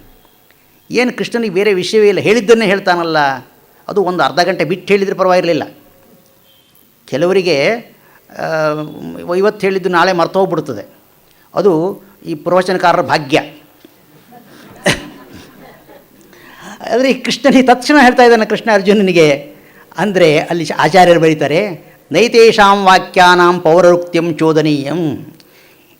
ಸಾಹಿತ್ಯದಲ್ಲಿ ಪುನರುಕ್ತಿ ದೋಷ, ಆದರೆ ಶಾಸ್ತ್ರದಲ್ಲಿ ಪುನರುಕ್ತಿ ದೋಷ ಅಲ್ಲ. ಯಾಕೆಂದರೆ ಹೇಗಾದರೂ ಮಾಡಿ ಅರ್ಜುನನಿಗೆ ಈ ವಿಷಯವನ್ನು ಮನದಟ್ಟು ಮಾಡಬೇಕು. ಅದಕ್ಕೋಸ್ಕರ ಕೃಷ್ಣ ಹೇಳಿದ್ದನ್ನೇ ಮತ್ತೆ ಹೇಳ್ತಾ ಇದ್ದಾನೆ ಅಂತ. ಹಾಗೆ ಆ ದೃಷ್ಟಿಯಿಂದ ನಾನು ಇಲ್ಲಿ ಮತ್ತೆ ಹೇಳ್ತಾ ಇದ್ದೇನೆ. ಪ್ರಪಂಚಕ್ಕೆ 2 ಕಾರಣಗಳು. ಯಾವುದೇ ವಸ್ತು ಆಗಲಿ, ಉತ್ಪನ್ನವಾದ ಎಲ್ಲ ವಸ್ತುಗಳಿಗೂ 2 ಕಾರಣಗಳಿರ್ತವೆ. ಒಂದನ್ನು ನಿಮಿತ್ತ ಕಾರಣ ಅಂತಲೂ ಇನ್ನೊಂದನ್ನು ಉಪಾದಾನ ಕಾರಣ ಅಂತಲೂ ಕರೀತಾರೆ. ಇನ್ಸ್ಟ್ರುಮೆಂಟಲ್ ಕಾಸ್, ಮೆಟೀರಿಯಲ್ ಕಾಸ್. ಹೀಗೆ ನಿಮಿತ್ತ ಕಾರಣ ಎಂದರೆ ಆ ವಸ್ತುವನ್ನು ಮಾಡುವುದಕ್ಕೆ ಬೇಕಾದಂಥ ಕಾರಣ. ಉದಾಹರಣೆಗೆ ಒಂದು ಮಡಿಕೆ ಇದ್ದರೆ, ಮಣ್ಣಿನ ಮಡಿಕೆ ಇದ್ದರೆ, ಕುಂಬಾರ ಅದಕ್ಕೆ ನಿಮಿತ್ತ ಕಾರಣ. ಕುಂಬಾರನೇ ಮಡಿಕೆಯನ್ನು ಮಾಡೋದು. ಅಕ್ಕಸಾಲಿಗ ಚಿನ್ನದ ಆಭರಣಗಳಿಗೆ ನಿಮಿತ್ತ ಕಾರಣ. ಒಬ್ಬ ಕಮ್ಮಾರ ಕಬ್ಬಿಣದ ಆಯುಧಗಳಿಗೆ ನಿಮಿತ್ತ ಕಾರಣ. ಒಬ್ಬ ನೇಕಾರ ಬಟ್ಟೆಗಳಿಗೆ ನಿಮಿತ್ತ ಕಾರಣ. ಉಪಾದಾನ ಕಾರಣ ಎಂದರೆ ಯಾವ ವಸ್ತುವಿನಿಂದ ಕಾರ್ಯವನ್ನು ಮಾಡ್ತಾರೋ ಅದು ಉಪಾದಾನ ಕಾರಣ. ಉದಾಹರಣೆಗೆ ಮಣ್ಣು ಮಡಿಕೆಗೆ ಉಪಾದಾನ ಕಾರಣ, ಚಿನ್ನ ಆಭರಣಗಳಿಗೆ ಉಪಾದಾನ ಕಾರಣ, ಕಬ್ಬಿಣ ಆಯುಧಗಳಿಗೆ ಉಪಾದಾನ ಕಾರಣ, ನೂಲು ಬಟ್ಟೆಗಳಿಗೆ ಉಪಾದಾನ ಕಾರಣ.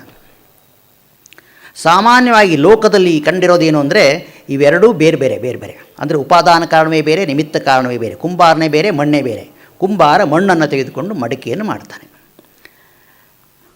ಹಾಗೆ ಪ್ರಪಂಚಕ್ಕೆ ನಿಮಿತ್ತ ಕಾರಣ ಯಾವುದು, ಉಪಾದಾನ ಕಾರಣ ಯಾವುದು ಅಂತ ಒಂದು ಪ್ರಶ್ನೆ ಬರ್ತದೆ.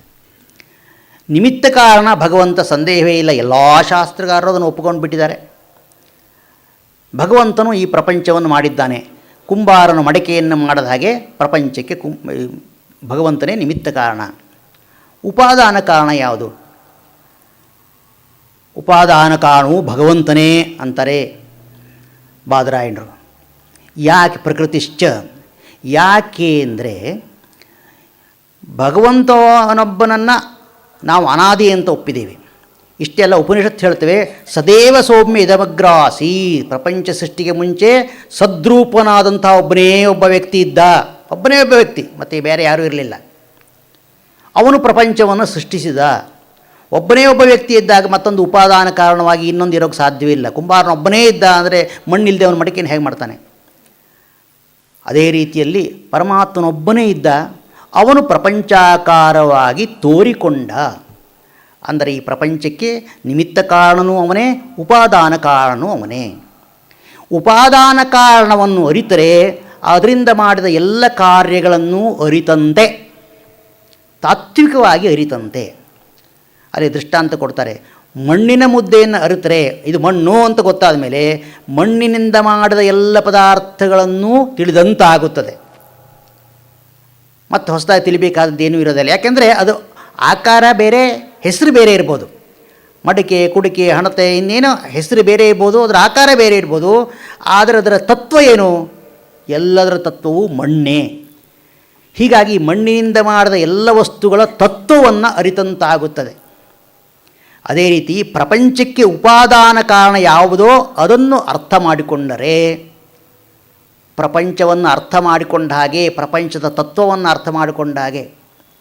ಪ್ರಪಂಚದ ಉಪಾದಾನ ಕಾರಣ ಎಂದರೆ ಪರಮಚೇತನ, ಮಹಾಚೇತನ ಪರಮಾತ್ಮ ಅಂತ ಆದಮೇಲೆ ಈ ಪ್ರಪಂಚವೆಲ್ಲವೂ ಪರಮಾತ್ಮನಲ್ಲಿಯೇ ತೋರಿಕೊಂಡದ್ದು. ಹಗ್ಗದಲ್ಲಿ ಹಾವು ತೋರಿಕೊಂಡ ಹಾಗೆ. ಹಾವಿನ ತತ್ವ ಏನು ಅಂದರೆ ಹಗ್ಗವೇ, ಅಲ್ಲಿ ಹಾವು ಬೇರೆ ಇರೋದಿಲ್ಲ. ಹಾಗೆ ಪ್ರಪಂಚ ಬೇರೆ ಇರೋದಿಲ್ಲ, ಬೇರೆ ಇದೆ ಅಂತ ಕಾಣೋದು ನಮ್ಮ ಭ್ರಾಂತಿಯಿಂದಾಗಿ ಅಂತ ಅಲ್ಲಿ ವಿವರಿಸ್ತಾರೆ. ಇದನ್ನು ಬೇರೆ ಬೇರೆಯವರು ಬೇರೆ ಬೇರೆ ರೀತಿಯಿಂದಲೂ ವಿವರಿಸ್ತಾರೆ. ನಾನು ಒಂದು ಮಾರ್ಗದಿಂದ ಅದನ್ನು ವಿವರಿಸ್ತಾ ಇದ್ದೇನೆ ಅಷ್ಟೇ. ಹೀಗಾಗಿ ಆತನನ್ನು ಅರಿತರೆ, ಛಾಂದೋಗ್ಯ ಉಪನಿಷತ್ತಿನಲ್ಲಿ ಶ್ವೇತಕೇತುವಿಗೆ ತಂದೆ ಉದ್ದಾಲಕ ಹೇಳ್ತಾನೆ, ಯಾವುದನ್ನು ತಿಳಿದರೆ ಎಲ್ಲವನ್ನೂ ತಿಳಿದಂತಾಗುತ್ತದೆಯೋ ಅದನ್ನು ನೀನು ತಿಳಿದಿದ್ದೀಯಾ, ಗುರುಗಳಿಂದ ಕೇಳಿ ಅರ್ಥ ಮಾಡಿಕೊಂಡಿದ್ದೀಯಾ ಅಂತ. ಆಗ ಅವನು ಇಲ್ಲ ನನಗೆ ಗೊತ್ತಿಲ್ಲ ಅದು ಯಾವುದು ಅಂತ ಕೇಳಿದಾಗ ಅಲ್ಲಿ ಸದ್ರೂಪದ ಆ ಪರಮಾತ್ಮನ ವಿವರವನ್ನು ಉದ್ದಾಲಕ ತನ್ನ ಮಗನಿಗೆ ಹೇಳ್ಕೊಡ್ತಾನೆ. ಮುಂಡಕ ಉಪನಿಷತ್ತಲ್ಲಿ ಒಂದು ಪ್ರಸಂಗ ಬರ್ತದೆ. ಶೌನಕರು ಆಂಗಿರಸ ಬಳಿಗೆ ಬಂದು ಹೇಳ್ತಾರೆ, ಯಾವುದನ್ನು ಕಸ್ಮಿನ್ನು ಖಲೋ ಭಗವೋ ವಿಜ್ಞಾತೆ ಸರ್ವಮಿದಂ ವಿಜ್ಞಾತಂ ಸ್ಯಾತ್. ಸ್ವಾಮಿ, ಯಾವುದನ್ನು ತಿಳ್ಕೊಂಡ್ರೆ ಎಲ್ಲವನ್ನೂ ತಿಳ್ಕೊಂಡಾಗುತ್ತದೆ. ಆಗಿನ ಕಾಲದಲ್ಲೂ ಶಾರ್ಟ್ಕಟ್ ಬಗ್ಗೆ ತುಂಬ ಪ್ರೀತಿ ಇತ್ತು ಅವರಿಗೆ. ಇದನ್ನೆಲ್ಲ ತಿಳ್ಕೊಳ್ಳೋಕ್ಕಿಂತ ಸುಲಭ ಯಾವುದೋ ಒಂದು ತಿಳ್ಕೊಂಬಿಟ್ರೆ ಎಲ್ಲವನ್ನೂ ತಿಳ್ಕೊಂಡಾಗುತ್ತಲ್ಲ, ಅದನ್ನು ಹೇಳಿಬಿಡಿ ನನಗೆ ಅಂತ. ಆಗ ಅವರು ಹೇಳ್ತಾರೆ, ಅದು ಆತ್ಮನನ್ನು ತಿಳ್ಕೊ, ಯಾವುದರಿಂದ ಈ ಪ್ರಪಂಚ ಹೊರಟಿತೋ ಆ ವಸ್ತುವನ್ನು ನೀನು ತಿಳ್ಕೊಂಡ್ರೆ ಎಲ್ಲವನ್ನೂ ತಿಳ್ಕೊಂಡ ಹಾಗಾಗುತ್ತದೆ ಎಂದು ಹೇಳಿ ಆತ್ಮತತ್ವದ ವಿವರಣೆಯನ್ನು ಮಾಡ್ತಾರೆ. ಎತ್ತದದ್ರೇಶಮಗ್ರಾಖ್ಯ ಮಗೋತ್ರಮ ಅವರ್ಣಮ ಚಕ್ಷುಶ್ರೋತ್ರಂ, ಹೀಗೆ ಒಂದು ಉದ್ದಾಗಿ ಸಾಗ್ತದೆ ಅಲ್ಲಿ. ಆ ವಿವರ ಅಲ್ಲಿ ನಮಗೆ ಬರುತ್ತದೆ. ಇಲ್ಲೂ ಕೂಡ ಹಾಗೆ ಆತ್ಮನಃ ದರ್ಶನೇನ ಶ್ರವಣೇನ ಮತ್ಯಾ ವಿಜ್ಞಾನೇನ ಇದಂ ಸರ್ವಂ ವಿದಿತಂ. ಆತ್ಮನನ್ನು ಶ್ರವಣ ಮಾಡಿದ್ರಿಂದ ಮತ್ತು ಮನನ ಮಾಡಿದ್ರಿಂದ, ಧ್ಯಾನ ಮಾಡಿದ್ರಿಂದ ಈ ತೋರುತ್ತಿರುವ ಎಲ್ಲ ಪ್ರಪಂಚವನ್ನು ಅರ್ಥ ಮಾಡಿಕೊಂಡ ಹಾಗೆ ಆಗುತ್ತದೆ. ತಾತ್ವಿಕವಾಗಿ ಅರ್ಥ ಮಾಡಿಕೊಂಡಾಗ ಆಗುತ್ತದೆ. ತಾತ್ವಿಕವಾಗಿ ಅರ್ಥ ಮಾಡಿಕೊಂಡ್ರೆ ಸಾಕೆ. ಇಡೀ ಪ್ರಪಂಚದಲ್ಲಿ ಎಷ್ಟೊಂದು ಆಕಾರಗಳಿವೆ, ಎಷ್ಟೊಂದು ಹೆಸರುಗಳಿವೆ ಎಂದರೆ, ಹೆಸರು ಮತ್ತು ಆಕಾರಗಳು ಕೇವಲ ವ್ಯವಹಾರಕ್ಕೆ ಮಾತ್ರ. ವ್ಯವಹಾರ ನಡೆಯುವಷ್ಟು ಹೊತ್ತು ಆ ಹೆಸರು, ಆ ಆಕಾರ. ವಾಸ್ತವವಾಗಿ ಅದರಲ್ಲಿ ಸತ್ವ ಇಲ್ಲ. ಒಬ್ಬ ವ್ಯಕ್ತಿಗೆ ನಿಮ್ಮಲ್ಲಿರುವ ಆಭರಣವನ್ನು ಮಾರಬೇಕು ಅಂತ ಒಬ್ಬ ಅಕ್ಸಾರಿಗೆ ನೀವು ತೆಗೆದುಕೊಂಡು ಹೋಗಿ ಕೊಟ್ಟರೆ, ಅವನು ಆ ಆಭರಣದ ಸೌಂದರ್ಯವನ್ನಾಗಲಿ ಅದಕ್ಕಿತ್ತಂತಹ ಸುಂದರವಾದ ಹೆಸರನ್ನಾಗಲಿ ನೋಡಿ ಅವನು ಹಣ ಕೊಡೋದಿಲ್ಲ. ಅವನು ಹಣ ಕೊಡೋದು ಅಲ್ಲಿ ಎಷ್ಟು ಚಿನ್ನ ಇದೆ ಅದನ್ನು ಮಾತ್ರ ನೋಡ್ತಾನೆ. ಅದರ ಚಿನ್ನವೇ ಅದರ ತತ್ವ, ಅದರ ಸತ್ವ ಎಲ್ಲವುದು. ಚಿನ್ನವನ್ನು ಬಿಟ್ಟರೆ ಇನ್ನೇನೂ ಇಲ್ಲ. ಹಾಗೆಯೇ ಪ್ರಪಂಚ ಯಾವುದರಿಂದ ಮಾಡಲ್ಪಟ್ಟಿದೆಯೋ ಅದು ಅದರ ತತ್ವ, ಪ್ರಪಂಚದ ತತ್ವ. ಹೀಗೆ ಈ ಪ್ರಪಂಚದ ತತ್ವ ಪರಮಚೇತನ ಪರಮಾತ್ಮ. ಆ ಪರಮಾತ್ಮನನ್ನು ಅರಿತರೆ ಪರಮಾತ್ಮನಲ್ಲಿ ತೋರಿ ಬರುತ್ತಿರುವಂತಹ ಎಲ್ಲ ವಸ್ತುಗಳನ್ನು ಅರಿತಂತೆ ಅಂತ ಅವರು ಮುಂದುವರಿಸ್ತಾರೆ. ಇಲ್ಲಿ ಒಂದು ಸಂದೇಹ ಬರುತ್ತದೆ. ಲೋಕದಲ್ಲಿ ಎಲ್ಲ ಕಡೆಗೂ ಕೂಡ ಉಪಾದಾನ ಕಾರಣ ಬೇರೆ, ನಿಮಿತ್ತ ಕಾರಣ ಬೇರೆ ನಾವು ಕಂಡಿದ್ದೇವೆ. ಕುಂಬಾರ ಬೇರೆ, ಮಣ್ಣು ಬೇರೆ, ಮತ್ತು ನೇಕಾರ ಬೇರೆ, ನೂಲು ಬೇರೆ. ಇಲ್ಲಿ ಮಾತ್ರ ಈ ಪ್ರಪಂಚಕ್ಕೆ ಒಬ್ಬನೇ ನಿಮಿತ್ತ ಕಾರಣವೂ ಆಗಿ ಉಪಾದಾನ ಕಾರಣವೂ ಆಗ್ತಾನೆ ಅಂದರೆ ನಾವು ಅದನ್ನು ಹೇಗೆ ತಿಳ್ಕೊಳ್ಳೋದು? ಅದಕ್ಕೆ ಎಲ್ಲಿಯಾದರೂ ದೃಷ್ಟಾಂತ ಇದೆಯೇ? ಅದಕ್ಕೆ ಸ್ವಪ್ನದ ದೃಷ್ಟಾಂತವನ್ನು ಕೊಡ್ತಾರೆ. ನೋಡಿ, ಸ್ವಪ್ನದಲ್ಲಿ ನಾವೇ ನಮ್ಮಲ್ಲಿಯೇ ಅನೇಕ ಪ್ರಪಂಚವನ್ನು ಸೃಷ್ಟಿಸಿಕೊಳ್ತೇವೆ. ಅಲ್ಲಿ ಬೇರೆ ಯಾರೂ ಬರಲಿಲ್ಲ ಸೃಷ್ಟಿಸ್ಕೊಳ್ಳೋದಕ್ಕೆ. ಮತ್ತು ಇನ್ನೆಲ್ಲೋ ಇಲ್ಲ ಪ್ರಪಂಚ, ಸ್ವಪ್ನ ಪ್ರಪಂಚ ನಮ್ಮಲ್ಲೇ ಇದೆ, ನಮ್ಮಲ್ಲೇ ತೋರುತ್ತದೆ. ಹೇಗೆ ಸ್ವಪ್ನ ಪ್ರಪಂಚಕ್ಕೆ ನಾವು ಕಾರಣರೋ ಅದೇ ರೀತಿಯಲ್ಲಿ ಒಬ್ಬನೇ ಒಬ್ಬ ವ್ಯಕ್ತಿ ಸೂತ್ರಧಾರನೂ ಆಗ್ತಾನೆ, ಪಾತ್ರಧಾರಿನೂ ಆಗ್ತಾನೆ. ಹೀಗಾಗಿ ಈ ಪ್ರಪಂಚವನ್ನು ಸೃಷ್ಟಿಸಿದ್ದಾನೆ. ಅದಕ್ಕಾಗಿ ಆ ವಸ್ತುವನ್ನು ಅರ್ಥ ಮಾಡಿಕೊಂಡರೆ ಪ್ರಪಂಚವನ್ನು ಅರ್ಥ ಮಾಡಿಕೊಂಡಂತೆ ಅಂತ ಹೇಳ್ತಾರೆ. ಆತ್ಮನನ್ನು ತಿಳಿದರೆ ಇದಂ ಸರ್ವಂ ವಿದಿತಂ, ಇದೆಲ್ಲವನ್ನೂ ನಾವು ತಿಳಿದಂತೆ. ಆಮೇಲೆ ಒಂದು ವೇಳೆ ಈ ಪ್ರಪಂಚ ಆತ್ಮನ ಸ್ವರೂಪವಲ್ಲ ಅಂತ ತಿಳಿದರೆ, ಇದರ ಹಿನ್ನೆಲೆಯಲ್ಲಿ ಆತ್ಮನಿಲ್ಲ ಅಂತ ತಿಳಿದರೆ ಏನಾಗುತ್ತದೆ ಅನ್ನೋದಕ್ಕೆ ಯಾಜ್ಞವಲ್ಕ್ಯರು ಒಂದಿಷ್ಟು ಉದಾಹರಣೆ ಕೊಡ್ತಾರೆ. ಬ್ರಹ್ಮತಂಪರಾದಾದ್ ಯೋ ಅನ್ಯತ್ರ ಆತ್ಮನೋ ಬ್ರಹ್ಮವೇದ. ಬ್ರಾಹ್ಮಣ, ಕ್ಷತ್ರಿಯ, ವೈಶ್ಯ ಜಾತಿ ಇತ್ಯಾದಿಗಳನ್ನು ಮೊದಲು ತೆಗೆದುಕೊಳ್ತಾರೆ ಅವರು. ಯಾವಾತನು ಬ್ರಾಹ್ಮಣ ಜಾತಿಯು ಆತ್ಮಕ್ಕಿಂತ ಭಿನ್ನ ಅಂತ ತಿಳ್ಕೊತಾನೋ ಅವನನ್ನು ಬ್ರಾಹ್ಮಣ ಜಾತಿಯು ದೂರ ತಳ್ಳುತ್ತದೆ. ಅಂದರೆ ಆತ್ಮಕ್ಕಿಂತ ಭಿನ್ನವಾದ ಒಂದು ಬ್ರಾಹ್ಮಣ ಜಾತಿ ಅಂತಿಲ್ಲ, ವರ್ಣ ಅಂತಿಲ್ಲ. ಈ ಬ್ರಾಹ್ಮಣ ಜಾತಿ ಆತ್ಮವಲ್ಲ ಅಂತ ಭಾವಿಸಿದರೆ ಆಗ ಬ್ರಾಹ್ಮಣ ಜಾತಿ ಅಂದ್ಕೊಳ್ತದಂತೆ. ಒಂದು ದೃಷ್ಟಾಂತ, ನನ್ನನ್ನು ಇವನು ಅನಾತ್ಮವಾಗಿ ಮಾಡಿಬಿಟ್ಟ, ನನಗೆ ಆತ್ಮವೇ ಇಲ್ಲ ಅಂತ ಮಾಡಿಬಿಟ್ಟ ಇವನು, ಆದ್ದರಿಂದ ಇವನು ಬೇಡ ಅಂತ ಅವನನ್ನು ದೂರ ತಳ್ಳುತ್ತದೆ. ಹಾಗೆ ಕ್ಷತ್ರಂ ತಂಪರಾದಾತ್ ಯೋ ಅನ್ಯತ್ರ ಆತ್ಮನಃ ಕ್ಷತ್ರಂ ವೇದ. ಅದೇ ರೀತಿ ಕ್ಷತ್ರಿಯ ಜಾತಿ, ಈ ಕ್ಷತ್ರಿಯ ಜಾತಿ ಬೇರೆ, ಬ್ರಹ್ಮ ಬೇರೆ ಅಂತ ತಿಳಿದರೆ ಅಥವಾ ಆತ್ಮ ಬೇರೆ ಅಂತ ತಿಳಿದರೆ ಆ ಕ್ಷತ್ರಿಯ ಜಾತಿಯು ಇವನನ್ನು ಬಿಟ್ಟು ಬಿಡುತ್ತದೆ. ಯಾಕೆಂದರೆ ಇವನು ನನಗೆ ಆತ್ಮವೇ ಇಲ್ಲ, ನಾನೊಬ್ಬ ನಿರಾಧಾರವಾದ ವಸ್ತು ಅಂತ ಮಾಡಿಬಿಟ್ನಲ್ಲ, ನಾವಿದ್ದದ್ದು ಆತ್ಮನಲ್ಲಿ ಇದ್ದದ್ದು, ನಮಗೆ ಆಧಾರವೇ ಇಲ್ಲ ಅಂತಾಯಿತು ಅಂತ ಹೇಳಿ ಆತನನ್ನು ಬಿಟ್ಟುಬಿಡುತ್ತದೆ. ಲೋಕಾಸ್ತಂಪರಾದಹು ಯೋ ಅನ್ಯತ್ರ ಆತ್ಮನೋ ಲೋಕಾನ್ ವೇದ. ಎಲ್ಲ ಲೋಕಗಳು, ದೇವಲೋಕಾದಿ ಎಲ್ಲ ಲೋಕಗಳು ಕೂಡ ಅವನನ್ನು ಬಿಟ್ಟುಬಿಡ್ತವೆ ಒಂದು ವೇಳೆ ಇವನು ಆತ್ಮನಿಗಿಂತ ಭಿನ್ನವಾಗಿ ಈ ಲೋಕಗಳಿವೆ ಅಂತ ತಿಳ್ಕೊಂಡ್ರೆ. ದೇವಾಸ್ತಂಪರಾದಹು ಯೋ ಅನ್ಯತ್ರ ಆತ್ಮನಃ ದೇವಾನ್ ವೇದ. ಭೂತಾನಿ ತಂಪರಾದಹು ಯೋ ಅನ್ಯತ್ರ ಆತ್ಮನೋ ಭೂತಾನಿ ವೇದ. ಸರ್ವಂ ತಂಪರಾದಾದ್ಯೋ ಅನ್ಯತ್ರ ಆತ್ಮನ ಸರ್ವಂ ವೇದ ಇಂತ ಹೇಳಿ, ಇದಂ ಬ್ರಹ್ಮ ಇದಂ ಕ್ಷತ್ರಂ ಇಮೇ ಲೋಕ ಇಮೇ ದೇವ ಇಮಾನಿ ಭೂತಾನಿ ಇದಂ ಸರ್ವಂ ಯದಯಮಾತ್ಮ. ತಾತ್ಪರ್ಯ ಒಂದೇ, ಅನೇಕ ಶಬ್ದಗಳನ್ನು ಉಪಯೋಗಿಸಿದ್ದಾರೆ ಮತ್ತು ಸ್ಪಷ್ಟವಾಗಿ ಗೊತ್ತಾಗಲಿ ಅಂತ. ಇಡೀ ಪ್ರಪಂಚಕ್ಕೆ ಆತ್ಮ ಅವನೊಬ್ಬನೇ, ಪ್ರಪಂಚದ ಆತ್ಮ. ಅದಕ್ಕೆ ಅವನನ್ನು ಪರಮಾತ್ಮ ಅಂತ ಕರೆದರು. ಆ ಪರಮಾತ್ಮನನ್ನು ಬಿಟ್ಟು ಪ್ರಪಂಚವಿಲ್ಲ. ಯಾವುದನ್ನು ಬಿಟ್ಟು ಯಾವುದು ಇರೋದಿಲ್ವೋ ಅವೆರಡೂ ಒಂದೇ ಅಂತ ಒಂದು ನ್ಯಾಯ. ಈಗ ಮಣ್ಣನ್ನು ಬಿಟ್ಟು ಗಡಿಗೆ ಇಲ್ಲ, ಮಣ್ಣಿನಿಂದ ಆಚೆಗೆ ಗಡಿಗೆ ಹೋಗೋದಿಲ್ಲ. ಅದರಿಂದ ಏನು ಗೊತ್ತಾಗುತ್ತದೆ? ಮಣ್ಣೇ ಗಡಿಗೆ ಅಥವಾ ಗಡಿಗೆಯೇ ಮಣ್ಣು, ಮಣ್ಣೇ ಗಡಿಗೆ ಎರಡನ್ನಾದರೂ ನಾವು ಹೇಳ್ಬೋದು. ಸ್ವಲ್ಪ ವ್ಯತ್ಯಾಸ ಇದೆ ಅವುಗಳಲ್ಲಿ, ಅದಷ್ಟು ನಮಗೆ ಸೂಕ್ಷ್ಮ ವಿಚಾರ ಬೇಡ. ಒಟ್ಟಿನಲ್ಲಿ ಮಣ್ಣೇ ಗಡಿಗೆಯ ಆಕಾರದಲ್ಲಿ ತೋರುತ್ತಿದೆ. ಗಡಿಗೆಯನ್ನೆಲ್ಲ ಮಣ್ಣು ವ್ಯಾಪಿಸಿದೆ, ಒಂದು ಸ್ವಲ್ಪವೂ ಬಿಡದೆ. ಗಡಿಗೆ ಎಲ್ಲೆಲ್ಲಿದೆಯೋ ಅಲ್ಲೆಲ್ಲ ಮಣ್ಣಿದ್ದೇ ಇದೆ. ನಾವು ಪರಮಾತ್ಮನನ್ನು ಕುರಿತು ಹೇಳುವಾಗ ಹೇಳ್ತಾರೆ, ಪರಮಾತ್ಮನು ಅಣುರೇಣು ತೃಣಕಾಷ್ಠದಲ್ಲಿ ವ್ಯಾಪಿಸಿದ್ದಾನೆ. ಅದಕ್ಕಿದೇ ಅರ್ಥ. ಅಣುರೇಣು ತೃಣಕಾಷ್ಠದಲ್ಲಿ ವ್ಯಾಪಿಸಿದ್ದಾನೆ ಅಂದರೆ ಅದ್ರ ಒಳಗಡೆ ಎಲ್ಲ ಕಡ್ಡಿ ಒಳಗಡೆ ಅಡಿಕೊಂಡು ಕೂತಿದ್ದಾನೆ ಅಂತ ಅರ್ಥ ಅಲ್ಲ. ಅದೇ ಅವನ ಸ್ವರೂಪ, ಅವನ ರೂಪ, ಅವನ ಆಕಾರ. ನಮಗೆ ತೋರುವಂಥ ರೂಪ ಆಕಾರ ಅದೇ. ಹೇಗೆ ಮಣ್ಣು ಗಡಿಗೆಯ ಆಕಾರದಲ್ಲಿ ತೋರುತ್ತದೋ ಹಾಗೆ ಪರಮಾತ್ಮನು ಪ್ರಪಂಚದ ಆಕಾರದಲ್ಲಿ ತೋರುತ್ತಿದ್ದಾನೆ. ಆದುದರಿಂದ ಪರಮಾತ್ಮನನ್ನು ಅರಿತರೆ ಪ್ರಪಂಚವನ್ನು ಅರಿತಂತೆ. ಬರೀ ಅರಿತಂತೆ ಆಗಿಬಿಡುತ್ತದೆ. ಈಗ ಯಾವನಾದರೂ ಒಬ್ಬ ಪರಮಾತ್ಮನ ಅರ್ಥ ಮಾಡಿಕೊಂಡ, ಅವನಿಗೆ ಗಡಿಗೆ ಅಂದ್ರೇನು ಮಡಿಕೆ ಅಂದ್ರೂ ಎಲ್ಲ ಗೊತ್ತಾ ಹಾಗಿದ್ದರೆ ಅವನು ಬ್ರಹ್ಮಜ್ಞಾನಿ, ಇವನು ಬ್ರಹ್ಮಜ್ಞಾನಿ, ಇವನು ಸರ್ವಜ್ಞ ಅಂತ ಹೇಳ್ತಿರಲ್ಲ, ಆ ಸರ್ವಜ್ಞನಿಗೆ ವಿಮಾನ ನಡೆಸೋದು ಹೇಗೆ ಅಂತ ಗೊತ್ತಾ? ಇಲ್ಲ, ಪ್ರಶ್ನೆಗಳು ಬರ್ತವೆ. ಆದರೆ ಇಲ್ಲಿ ಇವರು ಹೇಳಿದ ಅರ್ಥ ಏನು? ಪ್ರಪಂಚದ ತತ್ವವನ್ನು ತಿಳ್ಕೊಂಡಾಗೆ, ಪ್ರಪಂಚದ ತತ್ವ ಪರಮಾತ್ಮ ಅದನ್ನು ಅರ್ಥ ಮಾಡಿಕೊಂಡ್ರೆ ಬಾಕಿದು ಅರ್ಥ ಮಾಡ್ಕೋಬೇಕಾಗಿಲ್ಲ. ಯಾಕೆಂದರೆ ಅಲ್ಲಿ ಇರುವುದು ನಾಮ ಮತ್ತು ರೂಪಗಳು ಎರಡೇ. ಅದಕ್ಕೊಂದು ಆಕಾರ ಇರ್ತದೆ ಆ ವಸ್ತುವಿಗೆ, ಮತ್ತು ಅದಕ್ಕೊಂದು ಹೆಸರು ಇರ್ತದೆ. ಇವೆರಡೂ ಶಾಶ್ವತವಲ್ಲ. ಶಾಶ್ವತವಲ್ಲದದ್ದನ್ನು ನಾವು ಯಾಕೆ ತಿಳ್ಕೊಳ್ಳೋದು? ಎಲ್ಲಿಯವರೆಗೆ ನಾವು ಅಶಾಶ್ವತವಾದ ಲೋಕದಲ್ಲಿದ್ದು ಇಲ್ಲೇ ವ್ಯವಹರಿಸಬೇಕು ಎಂದು ನಿರ್ಧಾರ ಮಾಡಿರ್ತೇವೆಯೋ ಅಲ್ಲಿವರೆಗೆ ನಮಗೆ ಈ ಅಶಾಶ್ವತವಾದ ನಾಮವೂ ರೂಪವೂ ಬೇಕಾಗಿರ್ಬೋದು. ಯಾವಾತ ಅನಿತ್ಯವಾದ ವಸ್ತುಗಳು ಬೇಡ, ನನಗೆ ನಿತ್ಯವಾದ ವಸ್ತುವೇ ಬೇಕು ಅಂತ ಹೊರಟಿರ್ತಾನೋ ಅವನಿಗೆ ಅನಿತ್ಯವಾದ ವಸ್ತುಗಳನ್ನು ಕಟ್ಟಿಕೊಂಡೇನು ಪ್ರಯೋಜನ, ಅವುಗಳಿಗಿರುವ ಹೆಸರನ್ನು ಕಟ್ಟಿಕೊಂಡೇನು ಪ್ರಯೋಜನ. ಆತ ಇದೆಲ್ಲ ಮಿಥ್ಯಾಭೂತವಾದದ್ದು, ಉಪಯೋಗವಿಲ್ಲದ್ದು, ಕೇವಲ ವ್ಯಾವಹಾರಿಕ ಪಾರಮಾರ್ಥಿಕತೆ ಏನೂ ಇಲ್ಲ ಇದರಲ್ಲಿ ಅಂತ ಬಿಟ್ಟುಬಿಡ್ತಾನೆ.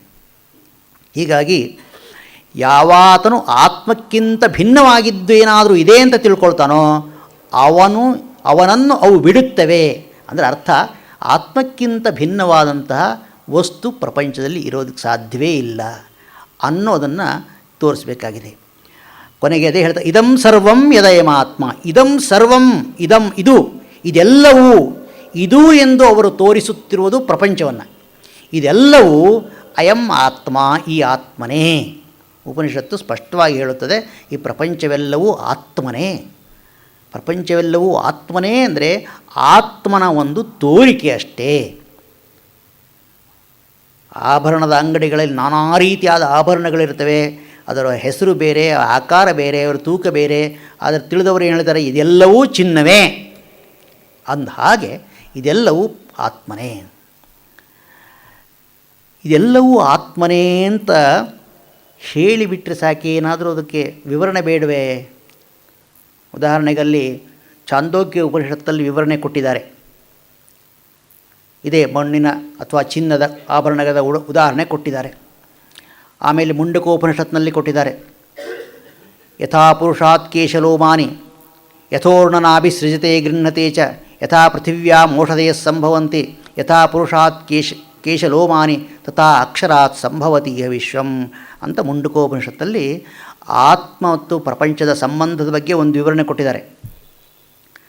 ಈ ಜೇಡರ ಹುಳು ಕೀಟ ತನ್ನ ಶರೀರದಿಂದಲೇ ದಾರವನ್ನು ತೆಗೆದು ಬಲೆಯನ್ನು ನೇಯ್ದು ಮತ್ತು ಆ ದಾರವನ್ನೆಲ್ಲ ತನ್ನ ಶರೀರದಲ್ಲೇ ಎಳ್ಕೊಂಡ್ಬಿಡುತ್ತದೆ ಕೆಲಸ ಆದಮೇಲೆ.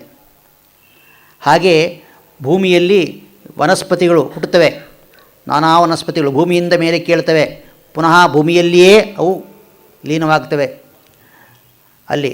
ಹಾಗೆ ಅದೇ ರೀತಿ ಅಂದರೆ 100ಕ್ಕೆ 100ರಷ್ಟು ಆ ರೀತಿಯಲ್ಲ, ಸ್ವಲ್ಪ ವ್ಯತ್ಯಾಸ ಇದೆ.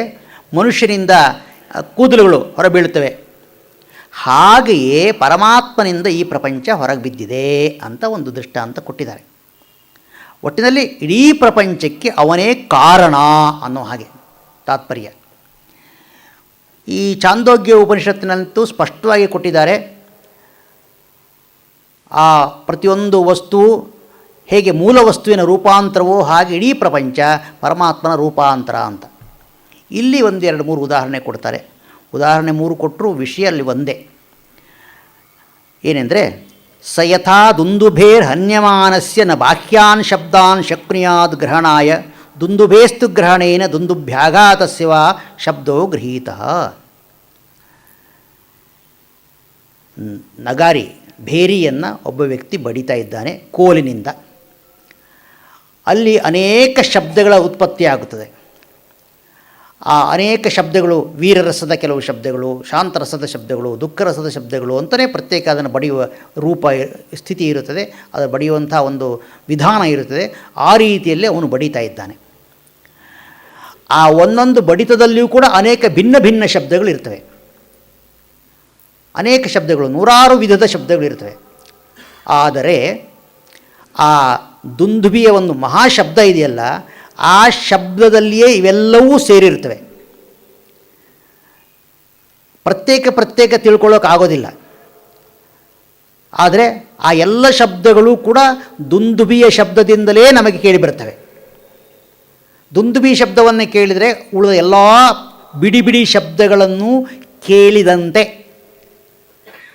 ವಾಸ್ತವವಾಗಿ ನಮಗದು ಯಾವುದು ಇದು ಇಂಥ ಶಬ್ದ ಅದು ಅಂಥ ಶಬ್ದ ಅಂತ ಹೇಳೋಕೆ ಬರೆದಿದ್ದರೂ ಕೂಡ ನಮ್ಮ ಕಿವಿ ಮೇಲೆ ಆ ಶಬ್ದ ಬಿದ್ದಿರುತ್ತದೆ. ನಾವು ಅದನ್ನು ಸ್ವೀಕರಿಸುವಾಗ, ಅದನ್ನು ತಿಳ್ಕೊಳ್ಳುವಾಗ ದುಂದುಭಿ ಶಬ್ದವನ್ನು ನಾವು ಕೇಳಿದ್ದೇವೆ ಅನ್ನುವ ಭಾವನೆಯನ್ನು ನಾವು ಇಟ್ಕೊಳ್ತೇವೆ.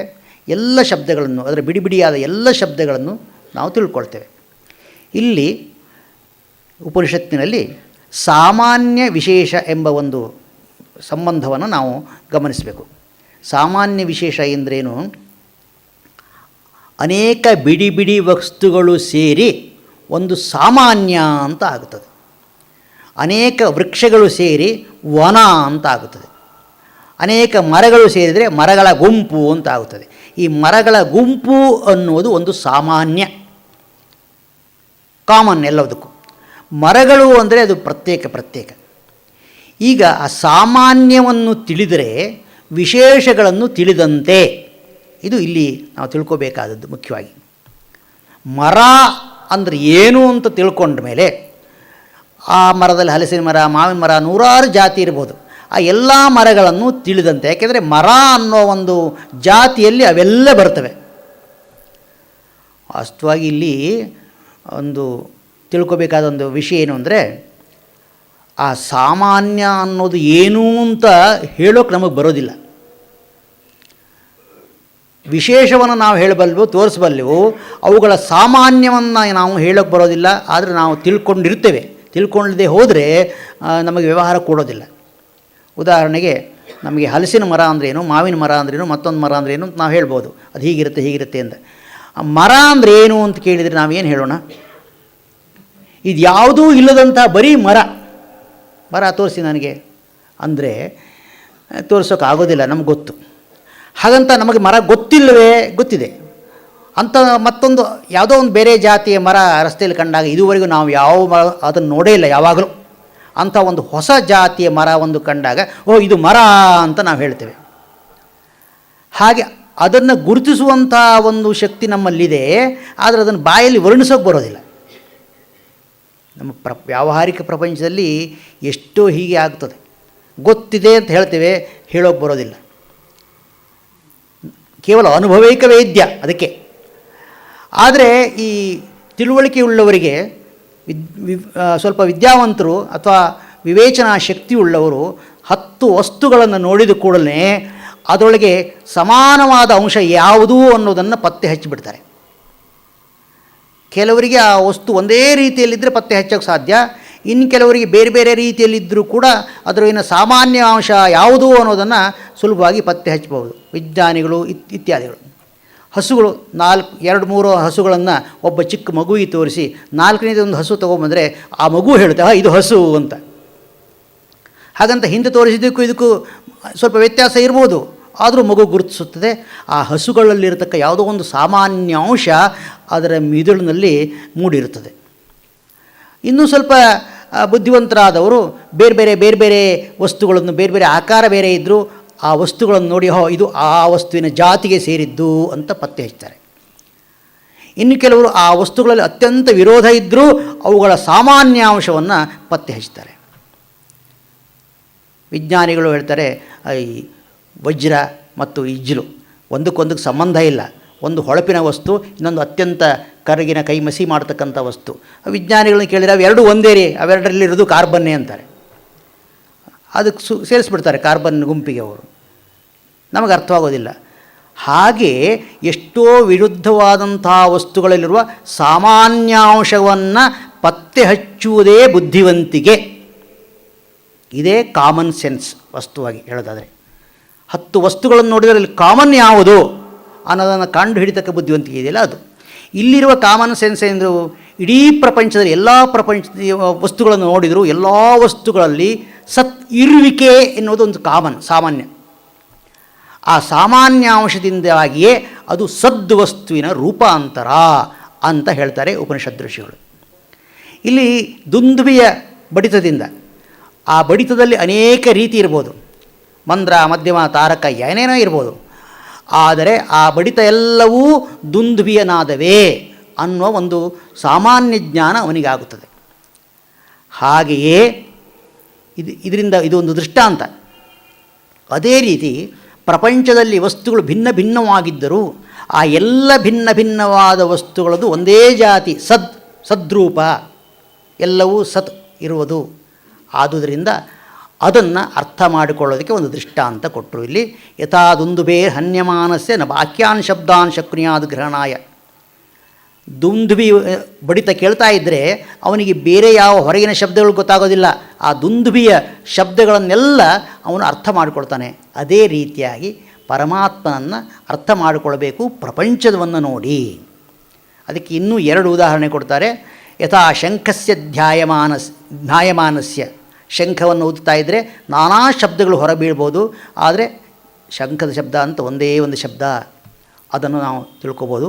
ಅದೇ ರೀತಿ ವೀಣಾಯೈ ವಾದ್ಯಮಾನಾಯೈ, ವೀಣೆಯವಾದ ವೀಣೆಯಲ್ಲಿ ಅನೇಕ ಸ್ವರಗಳನ್ನು ಹೊರಡಿಸ್ತಾರೆ, ಆದರೆ ವೀಣೆಯ ಸ್ವರ ಅಂತ ಅವನು ನಿರ್ಧಾರ ಮಾಡ್ಕೋತಾನೆ. ಅದನ್ನು ಕೇಳೋದ್ರಿಂದ ವೀಣೆಯ ಎಲ್ಲ ಸ್ವರಗಳನ್ನು ಕೇಳಿದಂತಾಗುತ್ತದೆ. ಹಾಗೆಯೇ ಅಷ್ಟು ಇದನ್ನು ಯಾಕೆ ಹೇಳ್ತಾ ಇದ್ದಾರೆ ಅಂದರೆ, ಇಡೀ ಪ್ರಪಂಚ ನಾನಾ ವಿಶೇಷಗಳಿಂದ ಕೂಡಿದ್ರೂ ಆ ಪ್ರಪಂಚಗಳಲ್ಲಿ ಇರತಕ್ಕ ಸಾಮಾನ್ಯವಾದ ಅಂಶ ಎಂದರೆ ಸದ್ರೂಪ, ಅದೇ ಪರಬ್ರಹ್ಮ. ಆ ಅನೇಕ ವಸ್ತುಗಳನ್ನು ನೋಡಿ ಅವನು ಅದರಲ್ಲಿರ್ತಕ್ಕಂಥ ಸದಂಶವನ್ನು ತಿಳಿದುಕೊಂಡಿರಬೇಕು. ಆಗ ಅವನಿಗೆ ಪ್ರಪಂಚವೆಲ್ಲವೂ ಸದ್ರೂಪದಿಂದ ಆವೃತವಾಗಿದೆ, ವ್ಯಾಪ್ತವಾಗಿದೆ ಅನ್ನೋದನ್ನು ಅರ್ಥ ಮಾಡಿಕೊಳ್ಬಲ್ಲ. ಇದರಿಂದ ಸ್ಥಿತಿಕಾಲದಲ್ಲಿ ಅಂದರೆ ಈಗ ಈ ಪ್ರಪಂಚವೆಲ್ಲವೂ ಸದ್ರೂಪದಲ್ಲಿ ಇದೆ ಅನ್ನೋದು ಗೊತ್ತಾಗುತ್ತದೆ. ಸಕ್ಕರೆಯಿಂದ ಮಾಡಿದ ಅನೇಕ ಅಚ್ಚುಗಳನ್ನು ನೋಡಿದಾಗ ಇದೆಲ್ಲವೂ ಸಕ್ಕರೆಯೇ ಅನ್ನುವ ಬುದ್ಧಿ ಬರುವಂತೆ ಪ್ರಪಂಚದ ಎಲ್ಲ ವಸ್ತುಗಳನ್ನು ನೋಡಿದಾಗ ಇದು ಸದ್ವಸ್ತುವೇ, ಇದು ಪರಮಾತ್ಮನೇ ಎನ್ನುವ ಬುದ್ಧಿ ಬರಬೇಕು. ಈಗ ಸಕ್ಕರೆಯ ಅಚ್ಚು ಸಕ್ಕರೆಯಲ್ಲಿಯೇ ಇದೆ. ಶಾಸ್ತ್ರೀಯವಾದಂಥ ಭಾಷೆ ಇದು. ಈ ಶಾಸ್ತ್ರದಲ್ಲಿ ಏನು ಹೇಳ್ತಾರೆ ಅಂದರೆ, ಮರದಲ್ಲಿ ಕೊಂಬೆ ಇದೆ ಅಂತ ಹೇಳೋದಿಲ್ಲ, ಕೊಂಬೆಗಳಲ್ಲಿ ಮರ ಅನ್ನೋದಿದೆ ಅಂತ ಹೇಳ್ತಾರೆ. ಸ್ವಲ್ಪ ವ್ಯತ್ಯಾಸ. ಯಾಕೆಂದರೆ ಮರ ಅನ್ನೋದು ಏನು ಅಂತ ನಮ್ಗೆ ಗೊತ್ತಿಲ್ಲ. ಅದೆಲ್ಲ ಮರ, ಇದು ಮರ, ಅದು ಮರ, ಇದು ಮರ ಅಂತ ಎಲ್ಲ ಕಡೆಗೆ ಮರದ ಕೊಂಬೆ, ರೆಂಬೆ, ಎಲೆ ಎಲ್ಲ ಕಡೆಗೂ ನಾವು ಮರ ಅಂತ ಹೇಳ್ತೇವೆ. ಹಾಗಿರುವಾಗ ಮರ ಎಲ್ಲಿದೆ ಅಂದರೆ ಈ ರೆಂಬೆ ಕೊಂಬೆಗಳಲ್ಲಿ ಮರ ಅನ್ನೋದಿದೆ ಅಂತ. ಹಾಗೆ ಸಕ್ಕರೆ ಗೊಂಬೆ ಎಲ್ಲಿದೆ ಅಂದರೆ ಸಕ್ಕರೆಯಲ್ಲಿದೆ. ಗೊಂಬೆಗೆ ಆಧಾರವೇ ಸಕ್ಕರೆ. ಆ ರೀತಿಯಾಗಿ ಇಡೀ ಪ್ರಪಂಚ ಸದ್ವಸ್ತುವಿನಲ್ಲಿ ಇದೆ ಅಂತ ಇಷ್ಟು ತಿಳ್ಕೋಬೇಕು. ಅಂದರೆ ಸ್ಥಿತಿಯ ಕಾಲದಲ್ಲಿ, ಇರುವ ಕಾಲದಲ್ಲಿ, ಈಗ ವರ್ತಮಾನ ಕಾಲದಲ್ಲಿ ಪ್ರಪಂಚವೆಲ್ಲವೂ ಸದ್ವಸ್ತುವಿನಲ್ಲಿದೆ ಅನ್ನೋದಕ್ಕೆ ಇಷ್ಟು ಉದಾಹರಣೆಯನ್ನು ಕೊಟ್ಟರು ಯಾಜ್ಞವಲ್ಕ್ಯರು.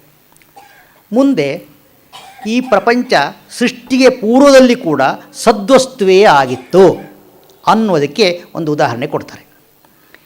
ಯಥಾ ಆರ್ದ್ರೈಂದಾಗ್ನೇ ಅಭ್ಯಾಹಿತಾತ್ ಪೃಥಕ್ ಧೂಮಾ ವಿನಿಶ್ಚರಂತಿ ಏವಂ ವಾ ಅರೇ ಅಸ್ಯ ಮಹತೋ ಭೂತಸ್ಯ ನಿಶ್ವಸಿತಮೇತದ್ ಯದೃಗ್ವೇದೋ ಯಜುರ್ವೇದ ಸಾಮವೇದೋ ಅಥರ್ವಾಂಗಿರಸಃ ಇತಿಹಾಸಃ ಪುರಾಣಂ ವಿದ್ಯಾ ಉಪನಿಷದಃ ಶ್ಲೋಕಾಃ ಸೂತ್ರಾಣ್ಯನುವ್ಯಾಖ್ಯಾನಾನಿ ವ್ಯಾಖ್ಯಾನಾನಿ ಅಸ್ಯೈವೇತಾನಿ ನಿಶ್ವಸಿತಾನಿ. ಇಡೀ ವೇದ ಪರಮಾತ್ಮನ ನಿಟ್ಟುಸಿರು ಅಂತ ಹೇಳ್ತಾರೆ. ವೇದ ಮಾತ್ರ ಅಲ್ಲ, ಅನೇಕ ಮುಂದಿನ ಸಾಹಿತ್ಯ ಪರಮಾತ್ಮನ ನಿಶ್ವಾಸ. ಅದಕ್ಕೆ ಒಂದು ಉದಾಹರಣೆ ಕೊಡ್ತಾರೆ. ಯಥಾ ಆರ್ದ್ರೈಂದಾಗ್ನೇ ಅಭ್ಯಾಯಿತಾತ್ ಪೃಥಕ್ ಧೂಮಾ ವಿನಿಶ್ಚರಂತಿ. ಒದ್ದೆ ಕಟ್ಟಿಗೆಯಿಂದ ಕೂಡಿದ ಬೆಂಕಿಯಲ್ಲಿ ಕಟ್ಟಿಗೆಯನ್ನು ಹಾಕಿ ಉರಿಸ್ತಾ ಇದ್ದಾರೆ. ಅದರಲ್ಲಿ ಸ್ವಲ್ಪ ಒದ್ದೆ ಕಟ್ಟಿಗೆ ಇದೆ. ಆ ಬೆಂಕಿಯಿಂದ ಹೊಗೆ ಮೇಲಕ್ಕೆ ಏಳುತ್ತದೆ. ಆ ಹೊಗೆ ಎಲ್ಲಿತ್ತು ಮೊದಲು ಅಂದರೆ ಆ ಒದ್ದೆ ಕಟ್ಟಿಗೆಯಿಂದ ಕೂಡಿದ ಬೆಂಕಿಯಲ್ಲಿಯೇ ಇತ್ತು. ಮೊದಲು ನಮಗೆ ಕಾಣಿಸ್ತಾ ಇಲ್ಲ, ಆಮೇಲೆ ಕಂಡು ಬಂತು. ಬರೀ ಹೊಗೆ ಮಾತ್ರ ಅಲ್ಲ, ಅಂಗಾರ ಕಿಡಿಗಳು, ಬೆಂಕಿಯ ಕಿಡಿಗಳು ಮುಂತಾದವೆಲ್ಲ ಹೊರಗೆ ಬೀಳ್ತವೆ. ಹಾಗೆಯೇ ಪರಮಾತ್ಮನ ನಿಟ್ಟುಸಿರಾಗಿ ಈ ವೇದಗಳು ಹೊರಟಿವೆ. ಅಸ್ಯ ಮಹತೋ ಭೂತಸ್ಯ, ಪರಮಾತ್ಮನನ್ನು ಇಲ್ಲಿ ದೊಡ್ಡ ಭೂತ ಅಂತ ಕರೆದಿದ್ದಾರೆ. ಭೂತ ಅಂದರೆ ಹಿಂದಿನ ಕಾಲದಿಂದಲೂ ಇದ್ದದ್ದು ಅಂತ ಅರ್ಥ. ಭೂತ ಅನ್ನೋ ಶಬ್ದಕ್ಕೆ ಮತ್ತೇನಲ್ಲ, ಅನಾದಿಯಿಂದ ಇದ್ದದ್ದು, ಈಗಲೂ ಇದ್ದದ್ದು, ಮುಂದೂ ಇರುವಂಥದ್ದು, ಅದನ್ನು ಭೂತ ಅಂತ ಕರೀತಾರೆ. ಪಾರಮಾರ್ಥಿಕ ಅಂತ ಅರ್ಥ ಭೂತ ಅನ್ನೋ ಶಬ್ದಕ್ಕೆ. ಅದೊಂದೇ ಭೂತ, ಉಳಿದದ್ದೆಲ್ಲ, ಉಳಿದ ಎಲ್ಲ ವಸ್ತುಗಳು ಕೂಡ ಭೂತವಾಗೋದಿಲ್ಲ. ಅದು ಭವಿಷ್ಯತ್ ವರ್ತಮಾನ ಮಾತ್ರ. ಅವುಗಳಿಗೆ ವರ್ತಮಾನ ಕಾಲ ಇದೆ. ಭೂತಕಾಲದಲ್ಲಿ ಇತ್ತೋ ಇಲ್ಲೋ ಗೊತ್ತಿಲ್ಲ, ಭವಿಷ್ಯತ್ ಕಾಲದಲ್ಲಿ ಇರೋದಿಲ್ಲ. ಭೂತಕಾಲದಲ್ಲೂ ಇರಲಿಲ್ಲ. ಈ ಒಂದು ವಸ್ತುವನ್ನು ನಾವು ಪ್ರಪಂಚದಲ್ಲಿ ನೋಡಿದರೆ ಅದು ಎಂದೋ ಒಂದು ದಿವಸ ಹುಟ್ಟಿತು ಅಂತ ಗೊತ್ತಾಯಿತು. ಎಂದೋ ಒಂದು ದಿವಸ ಹುಟ್ಟಿತು ಅಂದರೆ ಭೂತಕಾಲದಲ್ಲಿ ಒಂದು ಕಾಲದಲ್ಲಿ ಅದು ಇರಲಿಲ್ಲ, ಇದ್ದಕ್ಕಿದ್ದಾಗೆ ಕಾಣಿಸ್ಕೊಂಡಿತು. ಆಮೇಲೆ ಮಧ್ಯದಲ್ಲಿದೆ. ಆದಾವಂತೇಚ ಎನ್ನಾಸ್ತಿ ವರ್ತಮಾನೇಪಿ ತಥಾ ಅಂತ ಒಂದು ನಿಯಮ. ಯಾವ ವಸ್ತುವು ಬುಡದಲ್ಲಿಯೂ ಇಲ್ಲವೋ, ಕೊನೆಯಲ್ಲೂ ಇಲ್ಲವೋ, ಮಧ್ಯದಲ್ಲಿಯೂ ಅದು ಇಲ್ಲ ಅಂತಲೇ ತಿಳ್ಕೊಳ್ಳಿ. ಮಧ್ಯದ ಮಾತ್ರ ಕಾಣಿಸ್ಕೊಳ್ತದೆ ಅಂದರೆ ಅದನ್ನು ನಂಬೋ ಹಾಗಿಲ್ಲ. ಯಾಕೆಂದರೆ ಅದು ಬುಡದಲ್ಲಿಲ್ಲ, ಕೊನೆಯಲ್ಲೂ ಇಲ್ಲ. ಹಾಗೆ ಈ ಪ್ರಪಂಚ ಬುಡದಲ್ಲಿರಲಿಲ್ಲ, ಕೊನೆಯಲ್ಲಿರಲಿಲ್ಲ. ಅದಕ್ಕೋಸ್ಕರ ಇದು ಅನಿತ್ಯ. ನಿತ್ಯವಾದದ್ದು ಯಾವುದು? ಅದೇ ಮಹಾಭೂತ. ಪರಮಾತ್ಮನನ್ನು ಮಹಾಭೂತ ಅಂತ ಕರೆದರು. ಆ ಮಹಾಭೂತದ ನಿಶ್ವಾಸ, ಉಸಿರು, ಕೆಳಗೆ ಬಿಟ್ಟಂಥ ಉಸಿರು, ಕೆಳಗುಸಿರು ಯಾವುದು?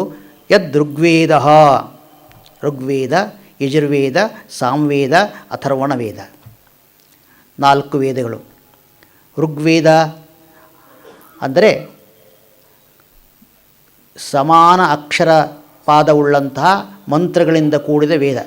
ಋಗ್ವೇದದಲ್ಲಿ ಎಲ್ಲ ಮಂತ್ರಗಳು ಶ್ಲೋಕದ ಹಾಗೆ ಇಷ್ಟೇ ಅಕ್ಷರ, ಇಂತಿಂಥ ಪಾದಕ್ಕೆ ಇಷ್ಟೇ ಅಕ್ಷರ ಅಂತ ಒಂದು ನಿಯಮ ಇರುತ್ತದೆ. ನಿಯತಾಕ್ಷರ ಪಾದಗಳಿಂದ ಕೂಡಿದ ಮಂತ್ರಗಳುಳ್ಳದ್ದು ಋಗ್ವೇದ. ಇದರೊಳಗೆ ಅನೇಕ ದೇವತಾಸ್ತುತಿ ಮುಂತಾದವುಗಳಿವೆ. ಆ ಋಗ್ವೇದ. ಎರಡನೆಯದು ಯಜುರ್ವೇದ. ಯಜುರ್ವೇದದಲ್ಲಿ ಅಕ್ಷರಗಳ ಪಾದಗಳ ನಿಯಮ ಇಲ್ಲ, ಶ್ಲೋಕ ಹೀಗೇ ಇರಬೇಕು ಅಂತಿಲ್ಲ. ಇದು ಗದ್ಯದಂತೆ ಇರುತ್ತೆ ಕೆಲವು ಕಡೆ ಪದ್ಯದ ಹಾಗೆ ಇರುತ್ತದೆ. ಅದು ಯಜುರ್ವೇದ. ಅದು ಯಜ್ಞಕ್ಕೆ ಅತ್ಯಂತ ಅವಶ್ಯಕವಾದಂಥದ್ದು ವೇದ. ಯಜ್ಞವನ್ನು ಹೇಗೆ ಮಾಡಬೇಕು ಇತ್ಯಾದಿಗಳನ್ನೆಲ್ಲ ಅಲ್ಲಿ ತಿಳಿಸಿದ್ದಾರೆ. ಆ ಯಜ್ಞಕ್ಕೆ ಬೇಕಾದ ಮಂತ್ರಗಳನ್ನು ಆ ಯಜುರ್ವೇದದಲ್ಲಿ ಹಾಕಿದ್ದಾರೆ. ಅಧ್ವರ್ಯುವೇದ ಅಂತ ಕರೀತಾರೆ. ಅಧ್ವರ್ಯು ಎಂದರೆ ಯಜ್ಞವನ್ನು ನಡೆಸುವನು, ಮುಂದಾಳಾಗಿ ಯಜ್ಞವನ್ನು ನಡೆಸುವನು. ಯಜ್ಞದಲ್ಲಿ ಅನೇಕ ಕಾರ್ಯಗಳಿರ್ತವೆ, ಆ ಎಲ್ಲ ಕಾರ್ಯಗಳ ಹೊಣೆ ಹೊತ್ತವನು ಅಧ್ವರ್ಯು. ಈ ಋಗ್ವೇದ ಹೋತೃ ವೇದ, ಹೋಮಿಸುವವನು ಋಗ್ವೇದಿಯಾಗಿರಬೇಕು. ಅಧ್ವರ್ಯವನ್ನು ಮಾಡುವವನು ಯಜುರ್ವೇದಿಯಾಗಿರಬೇಕು. ಆಮೇಲೆ ಮೂರನೇದು ಸಾಮವೇದ.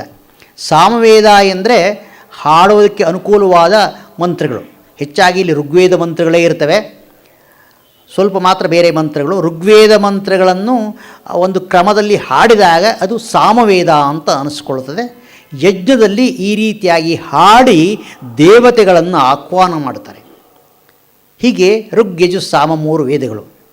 ಅಥರ್ವ ವೇದ ಅನ್ನೋದು ಆಮೇಲೆ ಕೊನೆಯದಾಗಿ 4ನೇದಾದ ವೇದ. ಈ ಅಥರ್ವ ವೇದದಲ್ಲಿ ಹೆಚ್ಚಾಗಿ ಈ ಲೌಕಿಕವಾದಂತಹ ಕೆಲವು ಲಾಭಗಳನ್ನು ಪಡೆಯುವ ವ್ಯಕ್ತಿಗಳು ಮಾಡಬೇಕಾದಂತಹ ಕರ್ಮಗಳಿವೆ. ಅವರು ಏನೇನು ಮಾಡಬೇಕು, ಇಂತಿಂತಲ್ಲ ಹಣ ಗಳಿಸ್ಬೇಕಾದ್ರೆ ಏನು ಮಾಡಬೇಕು, ಶತ್ರು ಸಂಹಾರಕ್ಕೆ ಏನು ಮಾಡಬೇಕು, ಇತ್ಯಾದಿಗಳು ಇದೆ. ಇದು ಯಾಕೆ ಇದೆಲ್ಲ ಬಂತು ವೇದದಲ್ಲಿ ಅಂತ ಕೆಲವರಿಗೆ ಪ್ರಶ್ನೆ ಬರಬಹುದು. ವೇದ ಎನ್ನುವುದು ಒಳ್ಳೆಯ ಮಾರ್ಗವನ್ನು ಹೇಳೋಕೆ ಹೊರಟಿರೋದು.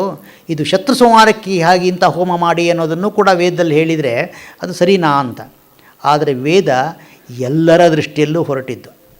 ಅದು ಈಗ ಒಂದು ಅಂಗಡಿಯಲ್ಲಿ ನಾನಾ ರೀತಿಯಾದಂಥ ವಸ್ತುಗಳಿರ್ತವೆ. ನಮಗೆ ಇಷ್ಟೇ ಸಾಕಾಗಿತ್ತಪ್ಪ, ಅದೆಲ್ಲ ಯಾಕೆ ಇಟ್ಟೆ ನೀನು ಅಂದರೆ ಅದನ್ನು ತಗೊಳ್ಳೋರು ಇದ್ದಾರಲ್ಲ, ಅದಕ್ಕೋಸ್ಕರ ಇಟ್ಟಿದ್ದೇವೆ. ಹಾಗೆ ಅದರಿಂದ ಏನೇನು ದೋಷ ಬರುತ್ತದೆ ಅಂತಲೂ ಮತ್ತೆ ಹೇಳ್ತಾರೆ. ಇಂಥ ಯಾಗಗಳನ್ನು ಮಾಡಿದರೆ ಇಂಥ ದೋಷ ಬರುತ್ತದೆ ಅಂತ. ಕೆಲವರು ದೋಷ ಬಂದರೆ ಬರಲಿ ಅಂತ ತಾತ್ಕಾಲಿಕ ಲಾಭವನ್ನು ಬಯಸುವಂಥ ಜನ ಇರ್ತಾರೆ. ಅದಕ್ಕೋಸ್ಕರ ಅಲ್ಲಿ ಹಾಗೆ ಹೇಳಿದ್ದಾರೆ ಅಂತ ನಾವು ಅಲ್ಲಿ ಇದ್ದದ್ದಕ್ಕೆ ಕಾರಣ ಹೇಳೋದು. ಯಾಕೆ ಅಂತ ನಮಗೆ ಗೊತ್ತಿಲ್ಲ, ಇದ್ದದ್ದಕ್ಕೆ ಒಂದು ಕಾರಣ ಹೇಳಬೇಕಲ್ಲ, ಆ ಕಾರಣ. ಹೀಗೆ ಋಗ್ವೇದ, ಯಜುರ್ವೇದ, ಸಾಮವೇದ. ಆಮೇಲೆ ಇತಿಹಾಸ. ಇತಿಹಾಸ ಅನ್ನೋದು ಕೂಡ ಈ ಲೌಕಿಕವಾದ ಇತಿಹಾಸ ಅಲ್ಲ. ವೇದಗಳಲ್ಲಿ ಪ್ರತಿಯೊಂದು ವೇದದಲ್ಲಿಯೂ 3 ವಿಭಾಗ, ಅಡ್ಡ ವಿಭಾಗ ಮಾಡ್ತಾರೆ. ಏನು ಅಂದರೆ ಸಂಹಿತ, ಬ್ರಾಹ್ಮಣ, ಆರಣ್ಯಕ ಅಂತ 3 ವಿಧ. ಸಂಹಿತ ಕೇವಲ ಮಂತ್ರಗಳು. ಆ ಬ್ರಾಹ್ಮಣ ಎಂದರೆ ಪ್ರಯೋಗವನ್ನು ತಿಳಿಸುವ ವಾಕ್ಯಗಳು. ಹೆಚ್ಚಾಗಿ ಯಜ್ಞದಲ್ಲಿ ಏನೇನು ಮಾಡಬೇಕು ಅನ್ನೋದನ್ನು ತಿಳಿಸ್ಕೊಡ್ತಕ್ಕ ವಾಕ್ಯಗಳು. ಮತ್ತು ಧರ್ಮವನ್ನು ಬೋಧಿಸುವಂಥ ವಾಕ್ಯಗಳು ಅಲ್ಲಿವೆ. ಮನುಷ್ಯ ಹೇಗೆ ನಡ್ಕೋಬೇಕು, ಅವನ ಜೀವನಚರ್ಯ ಹೇಗಿರಬೇಕು ಇತ್ಯಾದಿಗಳನ್ನು ಬೋಧಿಸುವ ವಾಕ್ಯಗಳೆಲ್ಲ ಬ್ರಾಹ್ಮಣದಲ್ಲಿದೆ. ನಮ್ಮಲ್ಲಿ ಮೀಮಾಂಸಾ ಶಾಸ್ತ್ರ ಅಂತ ಒಂದು ಶಾಸ್ತ್ರವಿದೆಯಲ್ಲ, ಆ ಶಾಸ್ತ್ರ ಕೇವಲ ಈ ಬ್ರಾಹ್ಮಣವನ್ನು ಆಧರಿಸಿ ಹೊರಟಿರುವಂಥ ಶಾಸ್ತ್ರ. ವೇದದಲ್ಲಿ ಧರ್ಮವನ್ನು ಹೇಗೆ ರೂಪಿಸಿದ್ದಾರೆ, ಆ ಧರ್ಮದಿಂದ ನಾವು ಯಾವ ರೀತಿ ಪ್ರಯೋಜನವನ್ನು ಪಡ್ಕೊಳ್ಬೇಕು ಅನ್ನೋದನ್ನು ವಿವರಿಸೋದಕ್ಕೋಸ್ಕರ ಜೈಮಿನಿ ಮಹರ್ಷಿಗಳು ಒಂದು ದೊಡ್ಡ ಶಾಸ್ತ್ರದ ಅಡಿಪಾಯ ಹಾಕಿದರು. 1000 ವಿಷಯಗಳನ್ನು ಅಲ್ಲಿ ಚರ್ಚೆ ಮಾಡಿದ್ದಾರೆ. ಸಹಸ್ರಾಧಿಕರಣವುಳ್ಳ ಶಾಸ್ತ್ರ ಅದು ಬ್ರಾಹ್ಮಣ. ಆಮೇಲೆ ಆರಣ್ಯಕ ಅಂದರೆ ಮುಂದೆ ಋಷಿ ಮುನಿಗಳು ಆತ್ಮವನ್ನು ಕುರಿತು ವಿಚಾರ ಮಾಡತಕ್ಕಂಥ ಒಂದು ಗ್ರಂಥ. ಈ ಬ್ರಾಹ್ಮಣ ಗ್ರಂಥದಲ್ಲಿಯೇ ಕೆಲವು ವಿಷಯಗಳು ಬರ್ತವೆ, ಅದನ್ನೇ ಇಲ್ಲಿ ಇತಿಹಾಸ ಅಂತ ಕರೀತಾರೆ. ಬ್ರಾಹ್ಮಣದಲ್ಲಿ ಊರ್ವಶೀಹ ಪುರೂರವಾಹ, ಊರ್ವಶಿ ಅನ್ನೋಳೊಬ್ಬಳಿದ್ದಳು, ಪುರೂರವ ಅನ್ನೋ ಒಬ್ಬ ರಾಜ ಇದ್ದ ಅಂತ ಮಧ್ಯದಲ್ಲಿ ಬರುತ್ತೆ.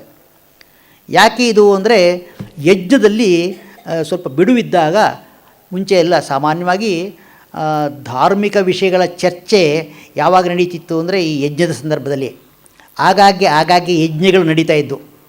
ಅಲ್ಲಿ ಅನೇಕ ಜನ ಋತ್ವಿಜರು ಸೇರ್ತಿದ್ರು, ಮತ್ತು ಅನೇಕ ಜನ ವಿದ್ವಾಂಸರು ದೇಶ ವಿದೇಶಗಳಿಂದ ಬರ್ತಿದ್ದರು.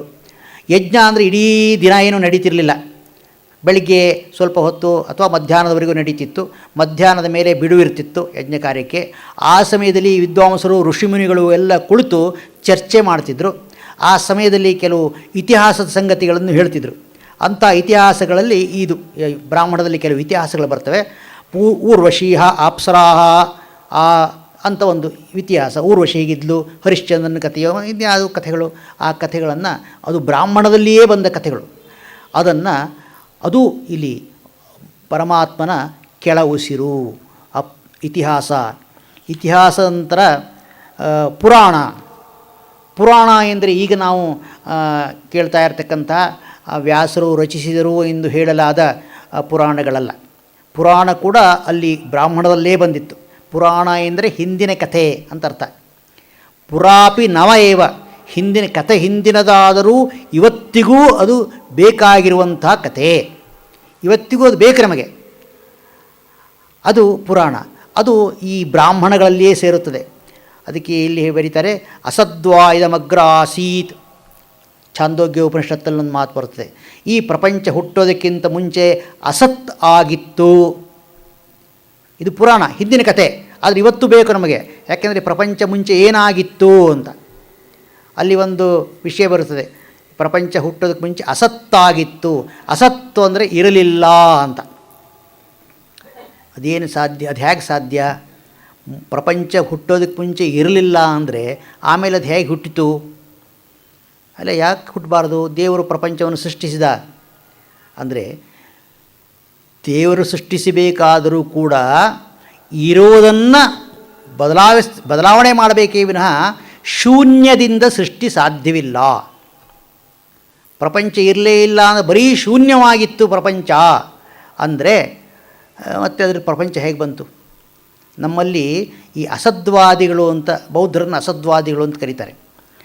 ಮತ್ತು ಇನ್ನೂ ಕೆಲವು ಶಾಸ್ತ್ರಕಾರರಿದ್ದಾರೆ, ಹುಟ್ಟೋದಕ್ಕಿಂತ ಮುಂಚೆ ಆ ವಸ್ತು ಇರಲೇ ಇಲ್ಲ ಅಂತ. ಏನೂ ಇಲ್ಲ ಅಂತ ಆದರೆ ಪ್ರಪಂಚ ಹೇಗೆ ಹುಟ್ಟಿತು?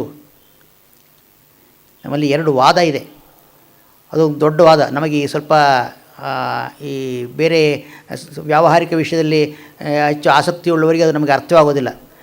ಒಂದು ವಸ್ತು ಹುಟ್ಟೋದಕ್ಕಿಂತ ಮುಂಚೆ ಇತ್ತೋ ಇಲ್ವೋ ಅಂತ. ಇಲ್ಲ, ಇದು ಒಂದು ವಾದ ಮಾಡ್ತಕ್ಕಂಥ ವಿಷಯ. ಇಂಥ ಮಹಾಪಂಡಿತರು ವಿಜ್ಞಾನಿಗಳು ಸೇರಿಕೊಂಡು ವಸ್ತು ಹುಟ್ಟೋದಕ್ಕಿಂತ ಮುಂಚೆ ಇತ್ತೋ ಇಲ್ವೋ, ಬಹಳ ಸರಳವಾದ ವಿಚಾರ. ಹುಟ್ಟೋದಕ್ಕಿಂತ ಮುಂಚೆ ಆ ವಸ್ತು ಇದ್ದರೆ ಮತ್ತು ಅದು ಹೇಗೆ ಹುಟ್ಟುತ್ತದೆ ಅದು ಅಂತ. ಮತ್ತು ಅದು ಅಷ್ಟು ಸುಲಭವಾಗಿ ಬಿಡೋದಿಲ್ಲ. ಹುಟ್ಟೋದಕ್ಕಿಂತ ಮುಂಚೆ ವಸ್ತು ಇರಲಿಲ್ಲ ಅಂದರೆ ಏನಾದರೂ ಹುಟ್ಬೋದು, ಎಲ್ಲಿಯಾದರೂ ಏನಾದರೂ ಹುಟ್ಬೋದಲ್ಲ. ಆಗುತ್ತದು? ಇಲ್ಲ. ಮಣ್ಣಿನಿಂದಲೇ ಮಡಿಕೆ ಆಗುತ್ತದೆ, ನೂಲಿಂದೇ ವಸ್ತ್ರ ಆಗುತ್ತದೆ.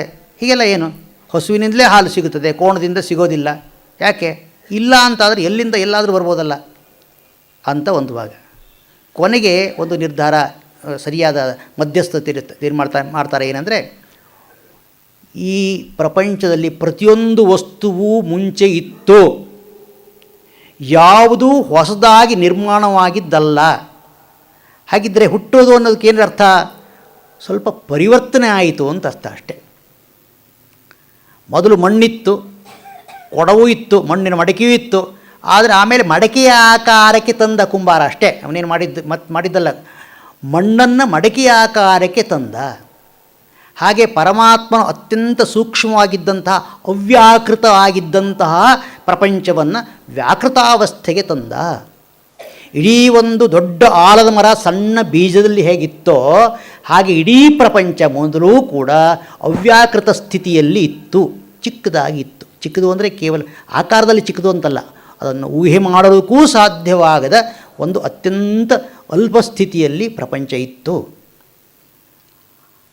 ಅಸತ್ ಆಸೀತು ಅಂತ ವೇದ ಹೇಳುತ್ತಲ್ಲ. ಅಂದರೆ ಅಸತ್ತು ಅಂದರೆ ಈ ರೀತಿಯಾಗಿ ವ್ಯಾಕೃತ ಸ್ಥಿತಿಯಲ್ಲಿ ಪ್ರತ್ಯೇಕವಾಗಿ ಏನು ಪಂಚಭೂತಗಳು ಈ ರೀತಿಯಲ್ಲಿ ಇರಲಿಲ್ಲ. ಎಲ್ಲ ಭೂತಗಳು ಅತ್ಯಂತ ಸೂಕ್ಷ್ಮಾವಸ್ಥೆಯಲ್ಲಿ ಅವ್ಯಾಕೃತವಾದ ಅವಸ್ಥೆಯಲ್ಲಿ ಇದ್ದವು. ಅದನ್ನೇ ಅಸತ್ ಅಂತ ನಾವು ಹೇಳ್ತೇವೆ. ಒಬ್ಬನು ಮಡಿಕೆ ಅಂಗಡಿಗೆ ಬಂದ, ಬೆಳಿಗ್ಗೆ ಬಂದು ಬರೀ ಮಣ್ಣಿದ್ದದ್ದನ್ನು ನೋಡ್ದ. ಸಾಯಂಕಾಲ ಬಂದಾಗ ಒಂದಿಷ್ಟು ಮಣ್ಣಿನ ಮಡಿಕೆಗಳು ಎಲ್ಲ ತಯಾರಾಗಿದ್ದವು. ಆಗ ಅವನು ಹೇಳ್ತಾನೆ, ಬೆಳಗ್ಗೆ ಏನೂ ಇರಲಿಲ್ಲ, ಇಷ್ಟೊಂದು ಮಡಿಕೆಗಳು ಇಲ್ಲಿ ಬಂದವಲ್ಲ ಅಂತ. ಅಲ್ಲಿ ಏನೂ ಇರದೇ ಇದ್ದೇವೆ, ಹೇಗೆ ಬರ್ತವೆ ಇವು? ಮಡಿಕೆ ಆಕಾರದಲ್ಲಿ ಇರಲಿಲ್ಲ ಅಂತ ಅಷ್ಟೇ ಅರ್ಥ. ಹಾಗೆ ಪ್ರಪಂಚ ಏನೂ ಇರಲಿಲ್ಲ ಎಂದರೆ ಪ್ರಪಂಚವು ಇವತ್ತು ನಮಗೆ ಹೇಗೆ ತೋರ್ತಾ ಇದೆಯೋ ಹಾಗೆ ಇರಲಿಲ್ಲ, ಇದರ ಅತ್ಯಂತ ಸೂಕ್ಷ್ಮಾವಸ್ಥೆಯಲ್ಲಿತ್ತು. ಹೀಗಾಗಿ ಶಾಸ್ತ್ರದಲ್ಲಿ ಉತ್ಪತ್ತಿ ಅನ್ನೋದಕ್ಕೂ ಕಾಣಿಸಿಕೊಂಡಿತು ಅನ್ನೋದಷ್ಟೇ ಅರ್ಥ, ನಾಶ ಅನ್ನೋ ಶಬ್ದಕ್ಕೂ ಕಾಣಿಸದೇ ಹೋಯಿತು ಅನ್ನೋದಿಷ್ಟೇ ಅರ್ಥ. ನಿಜವಾಗಿ ನಾಶ ಅಂತ ಯಾವ ವಸ್ತುವಿಗೂ ಇಲ್ಲ. ಆ ನಾಶ ಎನ್ನುವ ಶಬ್ದಕ್ಕೆ ಸಂಸ್ಕೃತ ಭಾಷೆಯಲ್ಲಿ ಅರ್ಥವೇ ಅದು, ನಶ್ ಅದರ್ಶನೆ ಅಂತ, ಕಾಣಿಸದೇ ಹೋಗೋದು. ಮಡಿಕೆ ಒಡೆದೋಯ್ತು ಅಂದರೆ ಮಡಿಕೆ ಆಕಾರ ಹೋಯಿತು, ಕಾಣಿಸ್ಲಿಲ್ಲ, ಈಗ ಕಾಣಿಸ್ತಾ ಇಲ್ಲ ಅಷ್ಟೇ. ಯಾವುದೇ ವಸ್ತು ನಾಶವಾಯಿತು ಎಂದರೆ ಆ ರೂಪದಿಂದ ಅದು ನಮ್ಮ ಕಣ್ಣಿಗೆ ಕಾಣಿಸುತ್ತಿಲ್ಲ ಹೊರತು ಸರ್ವಥಾ ಇಲ್ಲ ಅಂತ ಆಗೋದೇ ಇಲ್ಲ. ಇವತ್ತು ನಮ್ಮ ವಿಜ್ಞಾನಿಗಳು ಹೇಳ್ತಾರೆ, ಇಡೀ ಪ್ರಪಂಚದಲ್ಲಿರುವ ವಸ್ತು ಒಂದು ಅಣುವಷ್ಟು ಹೆಚ್ಚಾಗೋದಿಲ್ಲ, ಒಂದು ಅಣುವಷ್ಟು ಕಡಿಮೆ ಆಗೋದಿಲ್ಲ, ರೂಪಾಂತರಗೊಳ್ಳುತ್ತದೆ. ಒಂದು ವಿಶಾಲವಾದ ಆಲದ ಮರವನ್ನು ಸುಟ್ಟರೆ ಏನಾಯಿತು, ಇದು ಸುಟ್ಟು ಬರೀ ಬೂದಿ ಆಯಿತು ಅಂತ ನಮಗೆ ಅನಿಸ್ಬೋದು. ಆದರೆ ಆ ಬೂದಿ ಮತ್ತು ಆ ಸುಡುವ ಕ್ರಿಯೆಯಿಂದ ಕೆಲವು ವಾಯುಗಳು, ಅನಿಲಗಳು ಉತ್ಪನ್ನವಾಗ್ತವಲ್ಲ, ಅವುಗಳನ್ನು ತೂಗಿದರೆ ಈಗ ಮುಂಚೆ ಯಾವ ಆಲದ ಮರ ಇತ್ತೋ ಅಷ್ಟೇ ತೂಕದ ವಸ್ತು ದೊರಕುತ್ತದೆ. ಯಾವುದು ಎಲ್ಲಿಗೂ ಹೋಗೋದಿಲ್ಲ. ಅದನ್ನು ನಮ್ಮವರು ಮೊದಲೇ ನಿರ್ಧಾರ ಮಾಡಿದ್ದಾರೆ. ನಾಸತೋ ವಿದ್ಯತೆ ಭಾವ ನಾಭಾವೋ ವಿದ್ಯತೆ ಸತಃ, ಗೀತೆ ವಾಕ್ಯ. ಅಸತ್ ಆದಂಥ ವಸ್ತು ಎಂದಿಗೂ ಸತ್ ಅಂತ ಆಗೋದೇ ಇಲ್ಲ, ಇದ್ದ ವಸ್ತು ಎಂದಿಗೂ ಇಲ್ಲ ಅಂತ ಆಗೋದಿಲ್ಲ. ಹೀಗಾಗಿ ಉತ್ಪತ್ತಿ ಎಂದರೆ ಮೊದಲು ಸೂಕ್ಷ್ಮವಾದ ಸ್ಥಿತಿಯಲ್ಲಿದ್ದಂತಹ ವಸ್ತು ಈಗ ಸ್ಥೂಲವಾದ ಸ್ಥಿತಿಗೆ ಬಂದಿತು ಅನ್ನೋದಷ್ಟೇ ಅರ್ಥ. ಅದನ್ನು ಹೇಳುತ್ತದೆ ಈ ಅಸದ್ವಾ ಇದಮಗ್ರ ಆಸೀತ್. ಇಡೀ ಪ್ರಪಂಚವು ಮುಂಚೆ ಅಸತ್ ಆಗಿತ್ತು, ಅಂದರೆ ಈ ರೂಪದಲ್ಲಿ ಇರಲಿಲ್ಲ. ತಥೋವೈ ಸದಜಾಯತ, ಆಮೇಲೆ ಅದು ಸತ್ತಾಗಿ ತೋರಿಕೊಂಡಿತು. ಇದನ್ನು ಪುರಾಣ ಅಂತ ಕರೆದರು. ಇಲ್ಲಿ ನಮ್ಮ ಈ ದೇವಾಸುರರ ಕಥೆಗಳೆಲ್ಲ ಇದು. ಇಲ್ಲಿ ಈ ಅದು ಬ್ರಾಹ್ಮಣ ಭಾಗದಲ್ಲಿ ಬಂದಂತಹ ಕೆಲವು ಘಟನೆಗಳನ್ನು ಪುರಾಣ ಅಂತ ಕರೆದರು. ಆ ಪುರಾಣಗಳು ಕೂಡ ಮಹಾಭೂತಸ್ಯ ನಿಶ್ವಸಿತಂ, ಪರಮಾತ್ಮನ ಕೆಳ ಉಸಿರು. ಇತಿಹಾಸ ಪುರಾಣಂ. ವಿದ್ಯಾ, ವಿದ್ಯಾ ಎಂದರೆ ಯಾವುದು? ಇದಕ್ಕೆ ಇಲ್ಲಿ ಆಚಾರ್ಯರು ಬರೀತಾರೆ, ವಿದ್ಯಾ ಎಂದರೆ ದೇವಜನ ವಿದ್ಯಾ. ದೇವಜನ ವಿದ್ಯಾ, ದೇವಜನರ ವಿದ್ಯೆ ಅಂತ. ದೇವಜನರ ವಿದ್ಯೆ ಅಂದರೆ ಸಂಗೀತ ನಾಟ್ಯವಂತೆ. ಅದ್ಗೀತ ನಾಟ್ಯ ಎನ್ನುವುದು ಸಾಮಾನ್ಯ ಅಲ್ಲ, ಅದು ದೇವಜನರ ವಿದ್ಯೆ. ಅಂದರೆ ಅಪ್ಸರೆಯರು, ಗಂಧರ್ವರು ಅವರೆಲ್ಲ ದೇವಜನ ಅಂತ ಕರ್ಕೊಂಡವರು. ಆ ದೇವಜನರ ವಿದ್ಯೆ, ಅದಕ್ಕೆ ವಿದ್ಯಾ ಅಂತ ಕರೆದರು. ಇಲ್ಲಿ ವಿದ್ಯಾ ಅನ್ನೋ ಶಬ್ದಕ್ಕೆ ಬೇರೆ ಬೇರೆ ಕಡೆ ಬೇರೆ ಬೇರೆ ಅರ್ಥ ಇದೆ. ಉಪಾಸನೆ ಎನ್ನುವ ಅರ್ಥ ಇದೆ, ಇಲ್ಲಿ ಮಾತ್ರ ಹಾಗೆ ದೇವಜನ ವಿದ್ಯಾ. ಆನಂತರ ಉಪನಿಷದಃ. ಉಪನಿಷತ್ತಂತೂ ಸ್ಪಷ್ಟವಾಗಿ ಪ್ರಖ್ಯಾತವಾದದ್ದು. ಉಪನಿಷತ್ ಅನ್ನೋದು ಆತ್ಮವಿದ್ಯೆಗೆ ಹೆಸರು. ವಾಸ್ತವವಾಗಿ ಉಪನಿಷತ್ ಶಬ್ದಕ್ಕೆ ರಹಸ್ಯ ಅಂತ ಹೆಸರು. ಮತ್ತು ಇನ್ನೊಂದು ಉಪಾಸನೆಯನ್ನು ಬೋಧಿಸ್ತಕ್ಕಂಥ ಮಾತುಗಳನ್ನು ಕೂಡ ಉಪನಿಷತ್ ಅಂತ ಕರೀತಾರೆ. ಪ್ರಿಯಮಿತ್ಯೇತದುಪಾಸೀತೆ ಉಪಾಸೀತ, ಭಗವಂತನನ್ನು ಹೀಗೆ ಉಪಾಸನೆ ಮಾಡಬೇಕು, ಪರಮಾತ್ಮನನ್ನು ಹೀಗೆ ಉಪಾಸನೆ ಮಾಡಬೇಕು ಅಂತ ಕೆಲವು ಮಾತುಗಳು ಬರ್ತವೆ. ಅವುಗಳಿಗೆ ಉಪನಿಷತ್ ಅಂತ ಹೆಸರು. ಉಪನಿಷತ್ ಅನ್ನೋ ಶಬ್ದಕ್ಕೆ ಆ ಸಮೀಪಕ್ಕೆ ಹೋಗಿ ಅತ್ಯಂತ ನಿಷ್ಠೆಯಿಂದ ಅದನ್ನು ಧ್ಯಾನ ಮಾಡಿದರೆ ಅದು ನಮ್ಮ ಸಂಸಾರ ಕಾಷ್ಟಗಳನ್ನು ಪರಿಹರಿಸೋದರಿಂದ ಅಥವಾ ಅಜ್ಞಾನವನ್ನು ಪರಿಹರಿಸೋದರಿಂದ ಉಪನಿಷತ್ ಅಂತ. ಉಪನಿಷತ್ ಅನ್ನೋ ಶಬ್ದಕ್ಕೆ ವಿದ್ಯೆ ಅನ್ನೋದೇ ಅರ್ಥ. ಈಗ ನಾವು ಉಪನಿಷತ್ ಅಂದರೆ ಪುಸ್ತಕಗಳು, ಗ್ರಂಥಗಳು, ಕೇನೋಪನಿಷತ್ತು, ಕಠೋಪನಿಷತ್ತು ಮುಂತಾದಂತಹ ವಾಕ್ಯಗಳ ಸಮೂಹಕ್ಕೂ ಉಪನಿಷತ್ತು ಅಂತ ಕರೀತಿದ್ದೇವೆ. ಯಾಕೆ ಹಾಗೆ ಕರೀತಿದ್ದೇವೆ ಅಂದರೆ ಆ ವಾಕ್ಯಗಳಿಂದಾಗಿ ನಮಗೆ ವಿದ್ಯೆ ದೊರಕುತ್ತದೆ, ರಹಸ್ಯವಾದ ವಿದ್ಯೆ ದೊರಕುತ್ತದೆ. ಉಪನಿಷತ್ ಶಬ್ದಕ್ಕೆ ರಹಸ್ಯವಾದ ವಿದ್ಯೆ ಅಂತ ಇಷ್ಟೇ ಅರ್ಥವಾದರೂ ಆ ರಹಸ್ಯವಾದ ವಿದ್ಯೆಯನ್ನು ಬೋಧಿಸುವಂತಹ ವಾಕ್ಯಗಳನ್ನು ನಾವು ಉಪನಿಷತ್ ಅಂತ ಕರೀತಾ ಇದ್ದೇವೆ. ತರಕಾರಿ ಅಂದರೆ ಏನು ಅಂತ ನಮಗೆ ಗೊತ್ತು, ಆದರೆ ಒಬ್ಬ ದಾರಿಯಲ್ಲಿ ತರಕಾರಿ ಮಾರ್ತಾ ಹೋಗೋವನೇ ತರಕಾರಿ ಬಾಯಿಲಿ ಅಂತ, ಅವನನ್ನು ತರಕಾರಿ ಬಾಯಿಲಿ ಅಂತೇವೆ.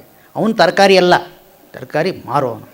ಹಾಗೆಯೇ ಈ ಗ್ರಂಥಗಳು, ಈ ವಾಕ್ಯಗಳು ಉಪನಿಷತ್ತಲ್ಲ, ವಿದ್ಯೆ ಉಪನಿಷತ್ತು. ಅದನ್ನು ತಿಳಿಸುವಂಥ ವಾಕ್ಯಗಳು ಉಪನಿಷತ್ತು. ಹೀಗೆ ಪುರಾಣಂ ವಿದ್ಯಾ ಉಪನಿಷದಃ ಶ್ಲೋಕಗಳು. ಬ್ರಾಹ್ಮಣ ಭಾಗದಲ್ಲಿ ಬಂದಂತಹ ಕೆಲವು ಮಂತ್ರಗಳಿಗೆ ಶ್ಲೋಕಗಳು ಅಂತ ಹೆಸರು. ಇವತ್ತು ನಾವು ಲೌಕಿಕವಾಗಿ ಸಂಸ್ಕೃತದಲ್ಲಿ ರಚನೆಯಾದಂಥ ಪದ್ಯರೂಪವಾಗಿರುವಂಥ ಎಲ್ಲ ಗ್ರಂಥಗಳನ್ನು ಶ್ಲೋಕಗಳು ಅಂತ ಕರಿತೇವೆ. ಆದರೆ ಇಲ್ಲಿ ಶ್ಲೋಕ ಅನ್ನೋದಕ್ಕೆ ಒಂದು ವಿಶೇಷವಾದ ಅರ್ಥ ಇದೆ, ಪಾರಿಭಾಷಿಕ ಶಬ್ದ. ಶ್ಲೋಕವೆಂದರೆ ಬ್ರಾಹ್ಮಣದಲ್ಲಿ ಬಂದಂತಹ ಮಂತ್ರಭಾಗ. ಉಪನಿಷತ್ತುಗಳ ಮಧ್ಯದಲ್ಲೂ ಬರುತ್ತೆ, ತತ್ರೈತೆ ಶ್ಲೋಕಾ ಭವಂತಿ ಅಂತ ಹೇಳ್ತಾರೆ ಅವರು. ಇಲ್ಲಿ ಶ್ಲೋಕಗಳು ಅಂತ, ಇಲ್ಲಿ ಇಷ್ಟು ಶ್ಲೋಕಗಳಿವೆ. ಹೀಗೆ ಬ್ರಾಹ್ಮಣ ಭಾಗದಲ್ಲಿ ಬಂದ ಮಂತ್ರಗಳಿಗೆ ಶ್ಲೋಕ ಅಂತ ಹೆಸರು. ಆನಂತರ ಸೂತ್ರಾಣಿ, ಸೂತ್ರಗಳು ಎಂದರೆ ವಸ್ತು ಸಂಗ್ರಾಹಕ ವಾಕ್ಯಾನಿ, ಒಂದು ವಿಷಯವನ್ನು ಸಂಗ್ರಹವಾಗಿ ಹೇಳತಕ್ಕಂತಹ ಕೆಲವು ವಾಕ್ಯಗಳನ್ನು ಸೂತ್ರಗಳು ಅಂತ ಕರೆದರು. ಆ ಸೂತ್ರಗಳು ಕೂಡ ಬ್ರಾಹ್ಮಣದಲ್ಲಿ ಬಂದ ವಾಕ್ಯಗಳೇ, ಬೇರೆ ವಾಕ್ಯಗಳಲ್ಲ. ಹೇಗೆ ಅಂದರೆ ಅವರು ಒಂದು ಉದಾಹರಣೆ ಕೊಡ್ತಾರೆ, ಆತ್ಮೇತ್ಯೇವ ಉಪಾಸೀತ, ಆತ್ಮವೆಂದು ತಿಳಿದು ಉಪಾಸನೆ ಮಾಡಿರಿ, ಒಂದು ವಾಕ್ಯ. ಇಂತಹ ಅನೇಕ ವಾಕ್ಯಗಳು ಬರ್ತವೆ, ಅದನ್ನು ಸೂತ್ರಗಳು ಅಂತ ಕರೀತಾರೆ. ಆನಂತರ ಅನುವ್ಯಾಖ್ಯಾನಾನಿ. ಅನುವ್ಯಾಖ್ಯಾನ ಎಂದರೆ ಮಂತ್ರಗಳ ವಿವರಣೆ. ಮೊದಲು ಒಂದು ಮಂತ್ರ ಬರ್ತದೆ, ಆಮೇಲೆ ಅದರ ವಿವರಣೆ ಬರ್ತದೆ. ಒಂದು ಮಂತ್ರ ಸಂದರ್ಭ, ಆ ಬ್ರಹ್ಮನ್ ಬ್ರಾಹ್ಮಣೋ ಬ್ರಹ್ಮವರ್ಚಸಿ ಜಾಯೇತ ಅಂತ ಒಂದು ಉದ್ದ ಮಂತ್ರ. ಆಮೇಲೆ ಅದರ ವಿವರಣೆ, ಆ ಬ್ರಹ್ಮನ್ ಬ್ರಾಹ್ಮಣೋ ಬ್ರಹ್ಮವರ್ಚಸಿ ಜಾಯೇತ ಮಿತ್ಯಾಹ ಬ್ರಾಹ್ಮಣ ಏವ ಬ್ರಹ್ಮವರ್ಚಸಂ ದದಾತಿ, ಮುಂದೆ ವಿವರಣೆ ಬರ್ತದೆ. ಆ ವಿವರಣೆಗಳಿಗೆ ವ್ಯಾಖ್ಯಾನಗಳು ಅಂತ ಹೆಸರು. ಆನಂತರ ಅನುವ್ಯಾಖ್ಯಾನಗಳು.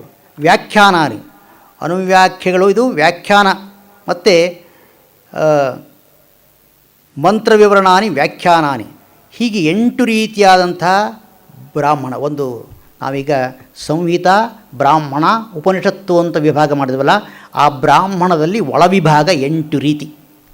ಈ 8 ರೀತಿಯಾದ ಬ್ರಾಹ್ಮಣಗಳು, ಸಂಹಿತೆಗಳು ಎಲ್ಲ ಪರಮಾತ್ಮನ ನಿಟ್ಟುಸಿರು ಅಥವಾ ಕೆಳವುಸಿರು, ನಿಶ್ವಾಸ, ಅವನ ನಿಶ್ವಾಸ.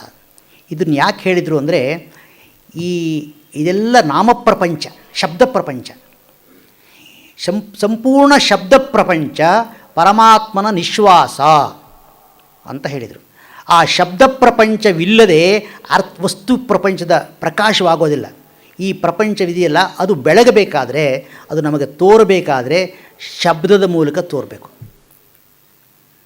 ಶಬ್ದವೆಂಬಂಥ ಒಂದು ಬೆಳಕಿಲ್ಲದೆ ಹೋಗಿದ್ದರೆ, ಒಬ್ಬ ಕವಿ ಹೇಳ್ತಾನೆ, ಇಡೀ ಪ್ರಪಂಚ ಅಂಧಕಾರಮಯವಾಗಿ ಹೋಗ್ತಿತ್ತು. ಆ ಶಬ್ದ ಪ್ರಪಂಚದಿಂದಾಗಿ ನಮಗೆ ಇದು ಕಾಣುತ್ತದೆ. ವಾಕ್ಯಪದೀಯ ಅನ್ನುವ ಒಂದು ಗ್ರಂಥವನ್ನು ಬರೆದ ಭರ್ತೃಹರಿ ಹೇಳ್ತಾನೆ, ಏನು ಅಂದರೆ, ಆ ಶಬ್ದವೇ ವಸ್ತು ಸ್ವರೂಪವಾಗಿ ತೋರಿಕೊಂಡಿರುತ್ತದೆ ಈ ಪ್ರಪಂಚದಲ್ಲಿ, ವಿವರ್ತತೆ ಅರ್ಥಭಾವೇನ ಅಂತ. ಹಾಗೆ ಇಡೀ ಶಬ್ದ ಪ್ರಪಂಚವೇ ಪರಮಾತ್ಮನ ನಿಶ್ವಾಸ ಎಂದಾದ ಮೇಲೆ ಇಡೀ ಪ್ರಪಂಚವೇ ಆತನ ಸೃಷ್ಟಿ. ಇದನ್ನಿಷ್ಟು ಯಾಕೆ ಹೇಳಪ್ಪ ಅಂದರು ಅಂದರೆ, ತೋರುತ್ತಿರುವ ಈ ಪ್ರಪಂಚ ಸ್ಥಿತಿಕಾಲದಲ್ಲಿ ಮಾತ್ರವಲ್ಲ, ಉತ್ಪತ್ತಿ ಕಾಲದಲ್ಲಿಯೂ ಇದು ಪರಮಾತ್ಮನ ವಶದಲ್ಲಿಯೇ ಇತ್ತು. ಪರಮಾತ್ಮನಿಂದಾಗಿಯೇ ಇದು ಅರಳಿಕೊಂಡಿತು, ಪರಮಾತ್ಮನಲ್ಲಿಯೇ ಇದೆ. ಏತಾನಿ ನಿಶ್ವಸಿತಾನಿ, ಇದಿಷ್ಟು ಪರಮಾತ್ಮನ ನಿಶ್ವಾಸ. ಇಷ್ಟರಿಂದ ಇವರು ಹೇಳಿದ್ದೇನು ಅಂದರೆ, ಇಡೀ ಪ್ರಪಂಚ, ತೋರುತ್ತಿರುವ ಪ್ರಪಂಚ ಪರಮಾತ್ಮನಿಂದ ಹೊರಬಿದ್ದದ್ದು ಎಂದಾಕ್ಷಣಕ್ಕೆ ನಮಗೆ ಅಲ್ಲಿ ಪರಮಾತ್ಮ ಇದ್ದಾನೆ, ಅವನಿಂದ ಹೊರಗೆ ಬಿದ್ದು ಈ ಪ್ರಪಂಚ ಬಂತು ಅಂತ ಅರ್ಥ ಅಲ್ಲ. ನೀರಿನಿಂದ ಗುಳ್ಳೆ ಹೇಗೆ ಹೊರಬಿತ್ತು ಅಂತ ಹೇಳ್ತೇವೆಯೋ ಹಾಗೆ, ನೀರಿನಿಂದ ಹೊರಬಿದ್ದರೂ ಗುಳ್ಳೆ ನೀರೇ. ಅದು ನೀರಿನಲ್ಲಿಯೇ ಇದೆ, ಅದು ಗುಳ್ಳೆಯಾಗೇ ಇದೆ. ಅದಕ್ಕೂ ಇನ್ನೂ ಒಂದು ಒಳ್ಳೆಯ ಉದಾಹರಣೆಯನ್ನು ಮುಂದೆ ಕೊಡ್ತಾರೆ. ಹಾಗೆ ಈ ಪ್ರಪಂಚ ಪರಮಾತ್ಮನಿಂದ ಹೊರ ತೋರಿಕೊಂಡರೂ ಪರಮಾತ್ಮನಲ್ಲಿಯೇ ಇದೆ. ಸೃಷ್ಟಿಗಿಂತ ಪೂರ್ವದಲ್ಲಿಯೂ ಅದು ಪರಮಾತ್ಮನಲ್ಲಿಯೇ ಅಡಗಿತ್ತು. ಸೃಷ್ಟಿ ಆದ ನಂತರೂ ನಾನಾ ನಾಮರೂಪ ವಿಕಾರಗಳಿಂದ ನಾನಾ ರೀತಿಯಾಗಿ ತೋರುತ್ತಿದ್ದರೂ, ವಿರಾಟ್ ರೂಪವಾಗಿ ತೋರುತ್ತಿದ್ದರೂ ಅದು ಪರಮಾತ್ಮನಲ್ಲಿಯೇ ಇದೆ. ಇದನ್ನು ಯಾಕೆ ಹೇಳಿದರು ಅಂದರೆ ಹಿಂದಿನ ಒಂದು ಪ್ರತಿಜ್ಞೆಯನ್ನು ನಾವು ನೆನೆಸಿಕೊಳ್ಳೋಣ.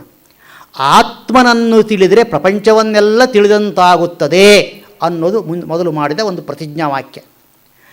ಅದನ್ನು ಸಮರ್ಥಿಸುವುದಕ್ಕೋಸ್ಕರ, ಆತ್ಮನನ್ನು ತಿಳಿದರೆ ಪ್ರಪಂಚವನ್ನೆಲ್ಲ ಹೇಗೆ ತಿಳಿದಂತಾಗುತ್ತದೆ ಅನ್ನೋದಕ್ಕೋಸ್ಕರ ಈ ಎಲ್ಲ ಪ್ರಪಂಚವು ಆತ್ಮನಲ್ಲಿಯೇ ಹುಟ್ಟಿ ಆತ್ಮನಲ್ಲಿಯೇ ಇರೋದರಿಂದ, ಇದೆಲ್ಲವೂ ಆತ್ಮನೇ ಆಗಿರೋದರಿಂದ, ಮತ್ತು ಆತ್ಮನನ್ನು ತಿಳಿಯೋದು ಬೇರೆ, ಪ್ರಪಂಚವನ್ನು ತಿಳಿಯೋದು ಬೇರೆ ಅಲ್ಲ. ಆತ್ಮನನ್ನು ತಿಳಿದರೆ ಪ್ರಪಂಚವನ್ನು ತಿಳಿದಂತಾಗುತ್ತದೆ. ಹಾಗಾದರೆ ಅದನ್ನು ಸ್ವಲ್ಪ ಹಿಂದೆ ಮುಂದೆ ಮಾಡೋಣ. ಪ್ರಪಂಚವನ್ನು ತಿಳಿದರೆ ಆತ್ಮನನ್ನು ತಿಳಿದಂತಾಗುತ್ತೆ ಅನ್ಬೋದಾ ಅಂದರೆ ಅದು ಆಗೋದಿಲ್ಲ.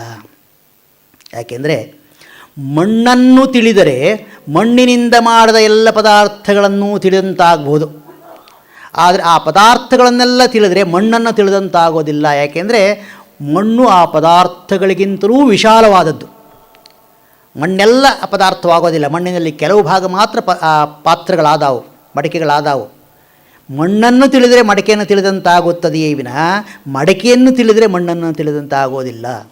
ಹೀಗೆ ಅದಾಗಿದ್ದರೆ ಬಹಳ ಸುಲಭವಾಗಿತ್ತು ನಮಗೆ. ಪ್ರಪಂಚವನ್ನೆಲ್ಲ ತಿಳಿದರೆ ನಾವು ಪರಮಾತ್ಮನ ತಿಳ್ಕೊಂಡಾಗೆ ಅಂತ ಆಗುವುದಾಗಿತ್ತು.